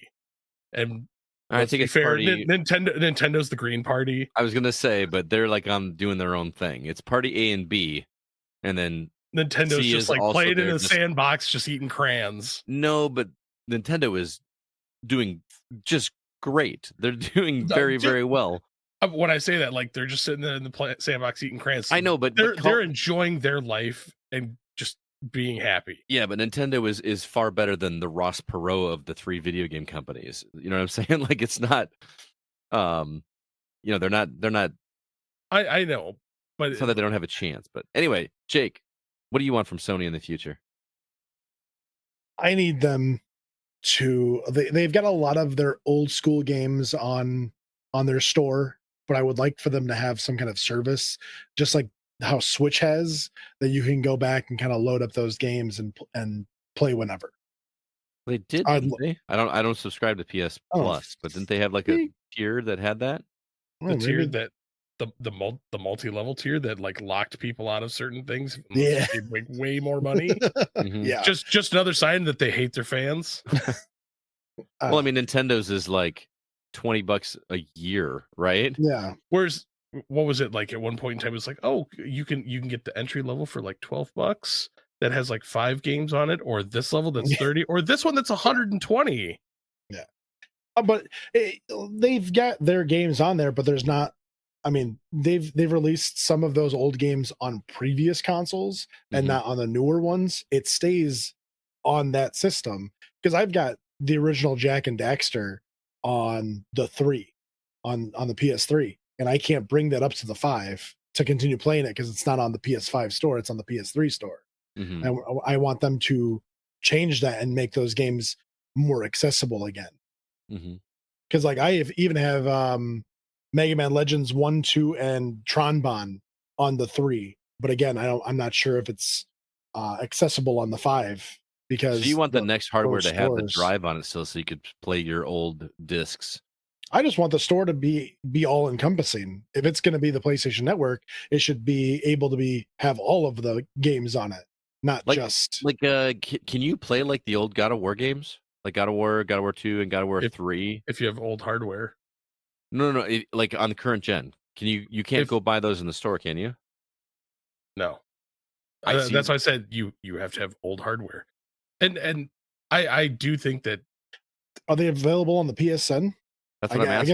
I guess I haven't looked specifically for those. While you're names. talking, I'm going to look.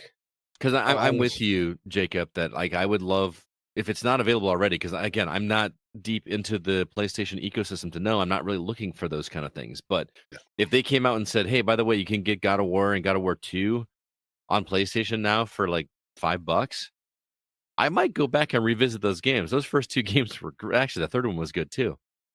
One of the games, me and my kid talk about this game all the time is Tokyo Jungle, and that was a PS3 exclusive, and you can't get that anymore because it was only on the PS3 store. Yeah, it's not even like there wasn't even a disc of that game, right? No. Yeah. But to be fair, all 3 companies are terrible about taking care of their older Preservation. games. Yeah, preservation points. Yeah, but that's what I would like to see because I mean, back in the PS3 era, PlayStation was basically all about power to the player, and now it's 20 years later, and they just like CB was saying, it doesn't seem that they care about it anymore. They're going to put out the games that maybe you want to play, maybe you don't want to play. I just wish it was more. I don't know. I don't want to play any of the new games. I want to go back and relive things. I want to go back and play some of the older games, but those games are only available if I hook up an older console. Unfortunately, I think that as much as you and I both want that, I feel like that's something that a lot of gamers say they want, and then when they get it, they never use. Like, I remember when Xbox announced that they were going to bring back original Xbox games on Xbox Crimson Series Skies. consoles. Huh? Crimson Skies? Yes. Because I was like, I could not wait to play Crimson Skies. Actually, I played Crimson Skies a few weeks ago just to get back into that, and that game's still great. But that was like huge news, and I've done it like 3 or 4 times. You know what I mean? Like it's something that we all say we want, and it's something that, and then we just play something new, or you know what I mean, or something that's comfortable. So Paul Hines says the PS3 software doesn't play on the PS5, and see that's something that blows my mind because when the PS4 came out, they had the same problem. You could not move saves from the PS3 to the PS5 because the coding was different. It was different in such a way that it would not be able to function with the old code. You're still PlayStation. Why is your UIs, why is your operating systems so different that you can't play the games on it? Like, okay, that just makes no sense. They don't want you to play the old games. They want you to play the new ones that are $60 to $70. But I like if I want to play a really old game, I can plug in my PS2. But I own and have owned a PlayStation or a PSN account for almost 20 plus years now. I should be able to download or use whatever I've gotten on the PSN from that point, but it's unavailable to me because of the system that I have. I think the bigger market for that outrageous. is going to be people that are younger than us that played God of War 2018. When was the first one? 2018. 2018. And might want to go back and see what the original God of War game looks like. It's not going to look nearly as impressive graphically, but those games are still super fun to play. And they will probably only play it for like 20 minutes because the graphics are so bad because you can't have a good game without good graphics. Okay, I looked this up just for you guys. God of War and God of War 2 are the PlayStation 2 versions, which you can stream via PlayStation Plus Premium. Yeah, I knew they had that. They're not even the PS3 remastered editions. It's just the PS2 ones. God of War 3 is the remastered edition, which you can play the PS4 or through a PlayStation Plus Premium. and Ascension. The other 2 PSP games you cannot. Interesting. Okay, so there is a way to do it. It's just not the optimal way to do it. Yeah. So Yeah. And again, they've got other older, I mean, they've got some random games on there that maybe some niche aspect people like to play for their subscriptions, but it's not the games that I want to play. But some of the really big ones that, you know, I want to go back and actually enjoy again. But well, like- I mean, look at Astrobot and all the games that we were reminded of. I Yeah. completely forgot about the game Intelligent Cube. You remember that game? Oh yeah. And I was like, that was awesome. There was an old game on original PlayStation called Philosima. That was a shmup. I'm sorry, it was a schmucross. That Schmangle. Zaxxon was a schmangle. That I would love to go back and play some of those games. What was it Warhawk? I thought Warhawk Yep, was the Warhawk. coolest looking freaking game. And then they did like a remake of it in the PS3 era. That was just an online only game. I like bought that game because I was so stoked, and then it was just online, and I was so mad. Like, But I mean, there's so many games in the PlayStation library that have been like just forgotten. Parappa the Oh, yeah. Rapper, Vagrant, Twisted Rapper. Metal 2, Vagrant Story, so many JRPGs. Like Legend of Dragoon. Legend of Dragoon. Yeah, make that should be. But again, I A wonder new- if it's a new just Clock not. Tower game I never or a played Clock any of Tower those. remaster. It's sad. Anyway, Jake, did you have anything else you wanted to add from what you'd like from Sony? no. Okay, most of my stuff was covered in the comments, which we'll get to in just a second. The one thing that I would like to see Sony change, if they do go a new console generation like a PS6, is to do what Xbox is doing with their new versions of the games. Instead of charging this $30 or whatever to be able to play this old game you played on your new console, you know, just let it upgrade. What do they call that on Xbox? When I forgot what it was called, where they optimize it automatically for you, like when the Gears of War collection came out. I know what you're talking about. I can't think of the name either. When Gears came out, I'm playing this with Joel Selinsky. He's never played these games before, and I'm like, these games look better than I remember them looking. You know, like when you play a remastered game and you're like, this is how I remember it looking when I was originally playing it. And I'm sitting here going, this looks insanely better than I remember playing it back in the day. That says something when you can play just an up-res version of that game. I think I talked about this before. We were playing through Gears of War 3, and the game is optimized, but the cutscenes aren't. Ooh. So, like, you're playing the game, and all of a sudden this cutscene comes on. I'm like, oh my god, this is what this game looked like?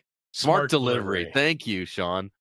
That was kind of jarring for me. That, like, I still wow, loved that's in the Halo Master Chief one where you could actually like flip between like the original look. yeah. I Like, wish that should just be a standard in every game. Like I'm playing Final Fantasy Pixel Remastered. That's not on there. Let me flip back because it can't be that hard to do. you know what would have been even cooler that they could have done with Astrobot? Hmm. Like just have little portals or areas as you're going through things that you could look back at like those certain game styles, but like what they originally looked at. Like, Well, yeah, even I mean, part but of the no, fun no, of no. that game. no, put the Astrobot robots like in their different costumes Mhm. in like what the things used to look like. Or like a Mystery Science Theater 2000 thing, have them sitting in the audience watching gameplay on a screen. That also could have been really cool. But because I think part of the fun of that game was how vague that was, because some of those were like, I remember that slightly, and they give you just a little bit of a hint, but it would still be good to have like a theater mode where you can go watch some gameplay from that original game and see what it looked like. That'd be pretty cool. My eyes are crying in CRT. God, That's why I still have a CRT, man. Let's go over to the comments. Starting over on Facebook, we had some responses from the community. Kyle Boggs says, Sony is already great with the story-based exclusive titles, but I'd like to see some of the older games to be rebooted. Infamous, Sly Cooper, and Uncharted pop into my head out the gate. Where is the infamous reboot? Like, seriously. Where is Sly Yeah. Cooper? Dead. It's beyond dead. No. Infamous is never going to get rebooted. Oh God, what was the other? Those are one? available on the PSN store though. I Aren't know. The other it was the trilogy God. Killzone. Where's Ooh. Killzone? They? Mm-hmm. I loved Give me a new- Killzone. Dude, give me a new Killzone. Again, Was that great- Gorilla? Yeah. That would be cool. Yeah, I've never played the Sly Cooper games. I believe those are available on the PSN. I should just go download those and play those. Everyone's just raves about them. Oh, the Sly Cooper? Yeah. My God, it's such a good game. Yeah. Is there like 3 of them? Yeah. Yeah. Oh, yeah. A Sucker Punch? Is that right? Huh? Oh, I Yeah. don't know. I don't remember. Is that Sucker Punch? That's Zach Wheelhouse. Yeah. I'm just the Xbox guy. Well, confirm that for us, Jacob. In the meantime, CB, you want to take the next one? His Lord and Savior Kevin Honigford writes in a console that I actually turn on for more than one game in its entire life. Oops. I really don't want to sound negative. I've loved PlayStation from day one. However, this has been the biggest waste of money I have ever spent. This is the first PlayStation console that has not blown me away with something. PS1, just about everything was amazing. PS2, just about everything was amazing. PS3 didn't actually experience till way late in its life cycle because of a little PC game called World of Warcraft. PS4, Horizon Zero Dawn, Final Fantasy VII Remake, Ghost of Tsushima, and many more. PS5, Final Fantasy VII Rebirth. They haven't done anything to make me want to continue my PS fandom in a long time. Again, this right here is another person who's been around with PlayStation since day one. Oh, it's Kevin. No, but like I have 2. My family, we bought a PlayStation like the original. I still have it to this day. Like each subsequent generation, I feel that with like both PlayStation and Nintendo, like each subsequent generation, I felt like I've played less games On PlayStation or in general? Well, I've played more on the Series X than I did on the 360. I played more on the 360 than I did the Xbox. PlayStation and the Nintendo have been the opposite. Mm-hmm. And like I've owned all 3 consoles. Like when they're in that generation, I've owned all 3 at the same time. Right. So, but like the PS5, there is a layer of dust on mine right now. I mean, I just got done with Astrobot, so you really need to play that game. I do, but before that, the last time I turned on my PS5 was God of War. Mm-hmm. So, I mean, I'm excited for the Ghost of Tsushima like sequel. It's interesting to me though, because what games can you only play on Xbox? You're choosing to play your games on Xbox when they're also available on PlayStation. I like day one. We like when we all had like our like look at like first hands on the console and everything. I still hate the controller. Oh, I love the control. I love the PS5 controller. I hate it. I think it's garbage. Don't get me wrong. I like the offset sticks better. That just feels more natural to me. Mm-mm. But the PlayStation 5 controller just feels solid I've got in my hand. Gorilla Mitts. Xbox has always felt better in my hand. Yeah. So, but yeah, offset sticks, love it. Let's Jake, did you find out by the way? Yes, it was Sucker Punch. Woo-hoo. All right. You want to take the next comment? I'm gonna butcher your last name. I'm really sorry. Brian Rigatoni? Rigatti. There we go. Sure. Someone else can speak that language. I'd like to see Sony start auto saving and downloading save data like Xbox. Doesn't it? Are you talking about like I'm sure he's talking about cloud data. Yeah. And PlayStation. I assumed he does meant that. quick resume. Or is it does PlayStation have a quick resume function? If when you leave it put it to sleep mode. Yeah. But I mean the game still is just waiting for you when you go. I don't remember. Yeah, but if you power it all the way off, it doesn't. Right. Well, I mean, same with Xbox. Yeah. You got to keep it As long as it's still plugged in, Like you can actually hit the power button. If you hit the power button on the PlayStation and it doesn't go to that sleep mode, and it just all the way off, you can't like quick resume back into a game. Who does that? Who gets up out and walks across the room and presses the power button when they could just? My wife. Wow. Why? You can do it from your controller still. She doesn't understand gaming consoles, so she just sees power buttons and pushes them. Rude. It's like when I was. You should talk to her about that, or does she not listen? Jackson actually brings it up as well. Xbox Quick Resume works jumping from game to game as well. PlayStation, it just quits every game. Oh, game to game, no. Yeah. Xbox, you can have like 5 different games. 6. One. You can have Is it 6 now? Okay. Who needs that? Honestly, it's not like a needed thing, but it's pretty nice. When you have gaming ADHD, like a lot of us do, it's helpful. Most games you can save whenever now. So just save, exit. Dude, it saves me 15 seconds to boot up the game. Shut up. Okay, all right. Those 15 seconds, I'll never get back. Hey, that 15 seconds, like there was quite a few people, man, that complained when they took out the Spider-Man loading scenes in the subway. That's a whole nother conversation. Next comment comes from Josh Steima. He says, retro-themed hardware for the current gen. Thinking of like a Sony licensed multi-tap with USB and USB-C chargers, or external hard drives that look like old memory cards. Those, and then a big badass reboot of Gauntlet. Oh God, I love the new Gauntlet.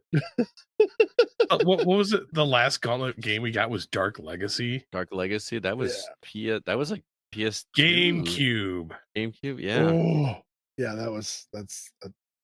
I mean, I feel like the thing is though, like the appeal of Gauntlet back when, like I'm thinking original Gauntlet, not like Dark Legacy, but like original arcade Gauntlet, NES Gauntlet was like that you could play with 4 people at once on an adventure, and that is available in so many other games right now.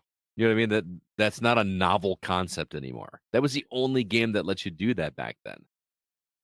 You know what I mean? Yeah. And now we've got it with, you know, full on stories and voice acting and great graphics and things like that, and so many other games. So it's not a novel idea. So you'd have to do something really drastic. I just want like a reboot of the original, not 3D, just the over the top. Your wizard is near death, or whatever they would say. Warrior is about to die. Warrior is about to die. That game was so freaking cool in the arcade when I was a kid. It blew my mind. How good. And he would go into the exit and spin around like he's going down the spiral staircase. It was so cool. Yeah, no. Was it I played Gauntlet 64. Is it? Gross. That one was. I can't imagine that was good. Of course, I was playing by myself too. So 90% of the games, 90% of the games with a 64 after the title sucked. Mario 64, Star Fox 64. I said 90%. 90%. Gex 64 sucked. Let's be honest. Gex 64 was amazing. No, it wasn't. StarCraft 64 was terrible. Did you say Star Fox 64 was terrible? StarCraft. Oh, StarCraft. Superman 64. Scott loves that game. I was about to smack you, dude. All right, CB, you're up on comments. Next up, I love this comment. Aaron Peterson writes in, a working stable network. You skipped Josh. No, I read. My bad. And then Amanda taps in to not get hacked again. Oh. Yeah, we didn't talk about this in the news because I figured we'd bring it up here. It didn't affect me because I wasn't playing PlayStation this week. But did they officially announce what happened? Because my mind went back to like 2011. They said it was like some optimization problem. Yeah, it was something internal. It wasn't like a hack or a DDoS or anything like that, right? Until like 6 months down the road, they're like, "Ooh, actually, we did get hacked again." Yeah. Well, you remember like back before when like it was down and we all got free copies of Infamous and Little Big Planet or something like that. Remember that? And this is down for 5 days. And each generation of PlayStation, like since they've been online, I feel like there was the PS3 outage, there was the PS4 outage. Now we've had a PS5 outage. Yeah. It sucks, and people got 5 free. I'm sorry, I said they were down for 5 days. They weren't even down close to that, but everybody got 5 extra free days of, PlayStation PSN service or whatever. Honestly, like the best part of this PlayStation outage, and I'm glad we're talking about this now, and it brings up DRM, is there was an article that I read online where they were talking about, thanks to this PlayStation outage, I'm reminded of how few games I actually own. Oof. Yeah, that's the thing is that I keep hearing people saying is like, why do I have to be online to play this game? Why Especially can't I? when it's a single player game. Well, there's some that actually have online components in them, but it still has a single player mode, but you can't play it because. And remember, this is everything that everybody got mad about back in the Xbox One days when they were talking about always online and everyone was freaking out. And Sony came out and said, "Well, you don't have to be online to play ours." And now it's looking like they kind of just slowly slid that in there. They're like, yes, you do. Yes, you do. And it's stupid because like there was a I can't remember which game it was, but the only online component that this game had was a little banner that scrolled across the bottom talking about joining their Discord Mhm. and like their website. That's the only online component, but because that was tied into the boot up, you couldn't boot into the game. Wow. It was a completely like single player game, all offline, none of that. But because that banner was there, like you couldn't even log into that game. Also, I mean, stuff's gonna happen. This is a 2-day outage, right? Go outside. Are we gonna throw them Go out, throw outside. Sony out with throw the baby out with the bathwater because they had a 2-day outage? I'm sorry. What was that? Throw the baby out the. It's another one of those weird Wisconsin sayings. Never heard the phrase "throw out the baby with the bathwater"? No, Seriously? No. just like what do you call the thing in the hallway that you drink from, Scott? Is it a bubbler or is it a water fountain? I call it a drinking fountain, water fountain. I did not call it a bubbler. I thought people that called it a bubbler when I was a kid was weird. There's no bubbles coming out of it. Who's up? Throw the baby out the bathtub. It would be me. Remind me after the show. I'll explain to the derivation of that phrase, but that is a common phrase. It is not a bubbler, Paul. Thank you. Thanks for coming to my TED Talk. Am I up? No, I am. Jackie All right. said, like Microsoft, I'd like to see Sony expand their library to other platforms. Put Astrobot on the Switch 2. Put GT7 on Xbox or PC. Bring more of their games to PC. Also, I think they've learned that it's not a great idea to put so many ideas and games into a live service. The tried and true games should keep going. The more single player adventures. Some of the PS3, PS4 games are amazing. Keep those going. It's good to see Naughty Dog doing the new game like this. Let's get more. Games like Uncharted, God of War, Ghost of Tsushima, more like that. More like this. Actually, so that I just thought about like this. That's a completely untapped market for PlayStation. They could take all those old games that they don't seem to give two flying farts about and release them on Xbox. I mean, that's what Xbox is going to be doing, right? But Yeah. but for PlayStation, like they could be like, oh, we like dollars. We wanna like play- dollars. You want to play these old games that we won't even let our own fans play on their current console? You guys want to play them? There's no way that would happen. No. There's no way they would let Xbox players play that and not PlayStation players play that. But it's Come stuff that on. apparently they don't even care about. Right. Still, it's not going to happen. But then show your own fans some love and allow them to play it on their current consoles. Wasn't Right. Final Fantasy VII Remake not? supposed to come to Xbox at one point? Yeah. That never happened because, like, Oh. look, I've played through Rebirth now, and it's still not a thing. So, is that ever going to happen? I mean, they released the original PS3 with the PS2 operating system on it, so you can play PS2 games on it. Why can't you just put the operating system, or at least the part that is required to play the games, on the new ones? Because That's Square what is you- secretly Sony. I know. They did that with Xbox. You could still boot into the Xbox 360. I Oh, I know know. you can still do it too. Yeah, like And it angers me. Why can't we do that with the PlayStation? that is a like, fun oh. trip back to nostalgia, by the way. when it does the 360 boot up. Oh my Hey, goodness, that just brings I back s- some memories. If I want to have actually- if I want to have if- a nostalgia trip for Sony, I have to go to YouTube. Yeah. if Microsoft like ever really wanted to impress me, like for like just allow us to switch back to the older UIs, like give me back the blades. Let you choose which one you want. Yeah, be like, do you want Right. this one or this one? Give me blades. Even if it's like a revised version a little bit that's updated, but still, man, I love the blades so much. Dude, That just- everybody loved the blades. Yeah. Let's see. Drew Ross. Most of their games come to PC, Switch 2, and Xbox. From the looks of it, they may do just that, following Microsoft lead. Why close off sales to one console and a few on PC when you can release your games on everything, maximizing player base and profits? If they make it available for PlayStation first, or at least at the same time, sure. Just start doing like Sure. honestly, just do timed releases. Like I cool mean- for the first year, it's live on PlayStation. Then let it move over. Yeah, I would. I mean, would you wait? I Like mean, if a new but game came out on PlayStation, then it was going to we've come had to this argument before. There are people that don't have the funds and have to basically pigeonhole into one console. yeah. So it And it's like- not like it's not like there's nothing else to play while you're waiting for that game to come out. But people Yeah. have FOMO like crazy. Yeah. All right, True. CB, you're up.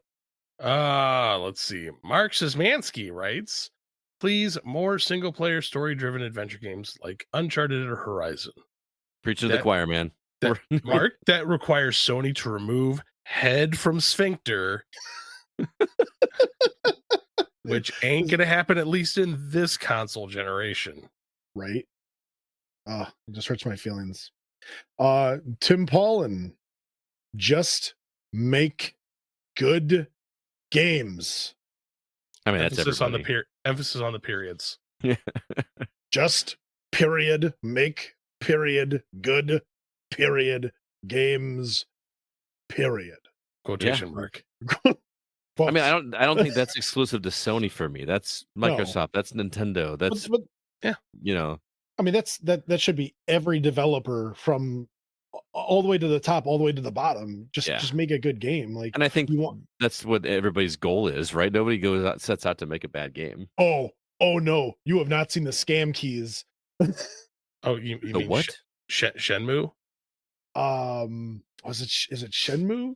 I don't remember. So there's a scam on Steam right now where some of the websites that sell the keys for products that you can buy will sell like a bundle of CD The- keys.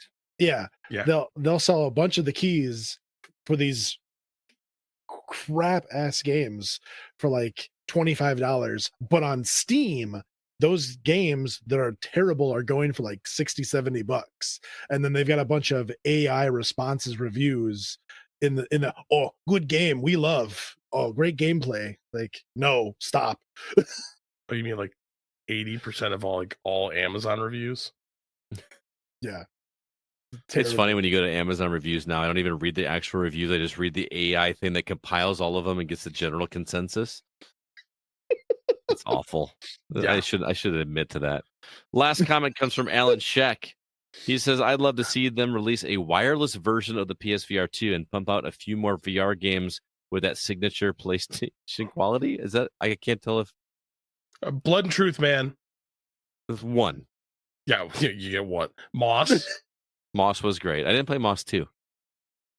I didn't either. I if you're saying PlayStation quality, yes. If we're talking PlayStation VR quality, that's not the place to go. That first Batman VR was really good. It was very short. It's like a 2-hour experience. It was so good. Yeah. Yeah. I really do feel like that first like few finish All right, yeah. Alan's comment. Alan goes on to say they're the only company in the U.S. market that has even come close to Meta in terms of affordable VR, and they need competition. Monopoly does not look good on them. Yeah, I Yeah. guess like everything else is like way more expensive than the Meta Quest. But again, Yeah. we now know one person. Who was it? Was it Jackson Yeah. that has a PlayStation VR 2? Dude, okay. So I went into Disc Replay the other day. There is a pile of them. Oh, really? They How much are they? $50 less than $50 less. I thought you were going to say $50. I was like, I'm No, going to buy no. one now. They're Go get one. $50 less than like brand new price. Oh, But then you can immediately go over to GameStop and buy them for $100 less than brand new price, which is still like $399. Which I'm like, oh, cool. So I can play with a cord attached to my head, or just buy a MetaQuest 3 for the same price and have access to way more games.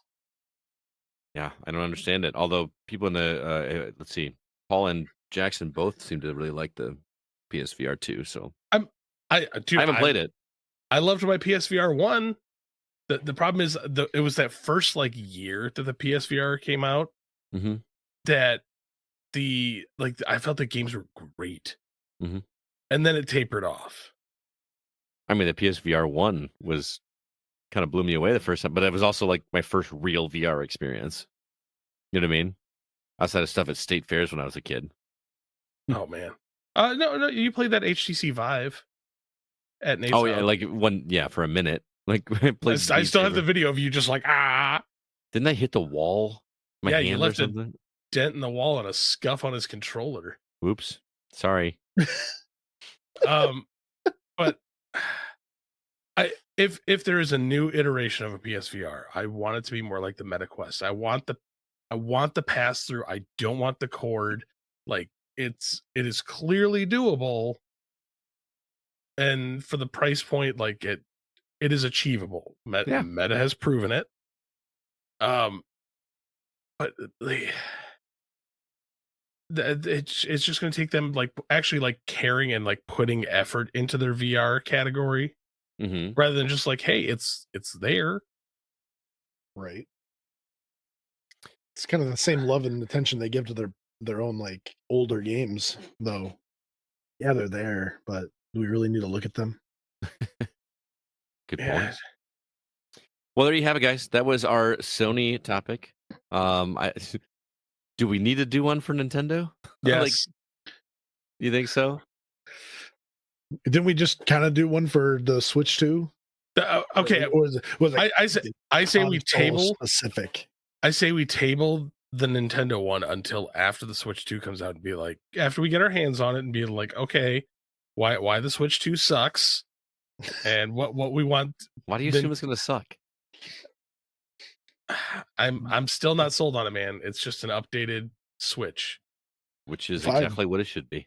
Perfect. Yeah.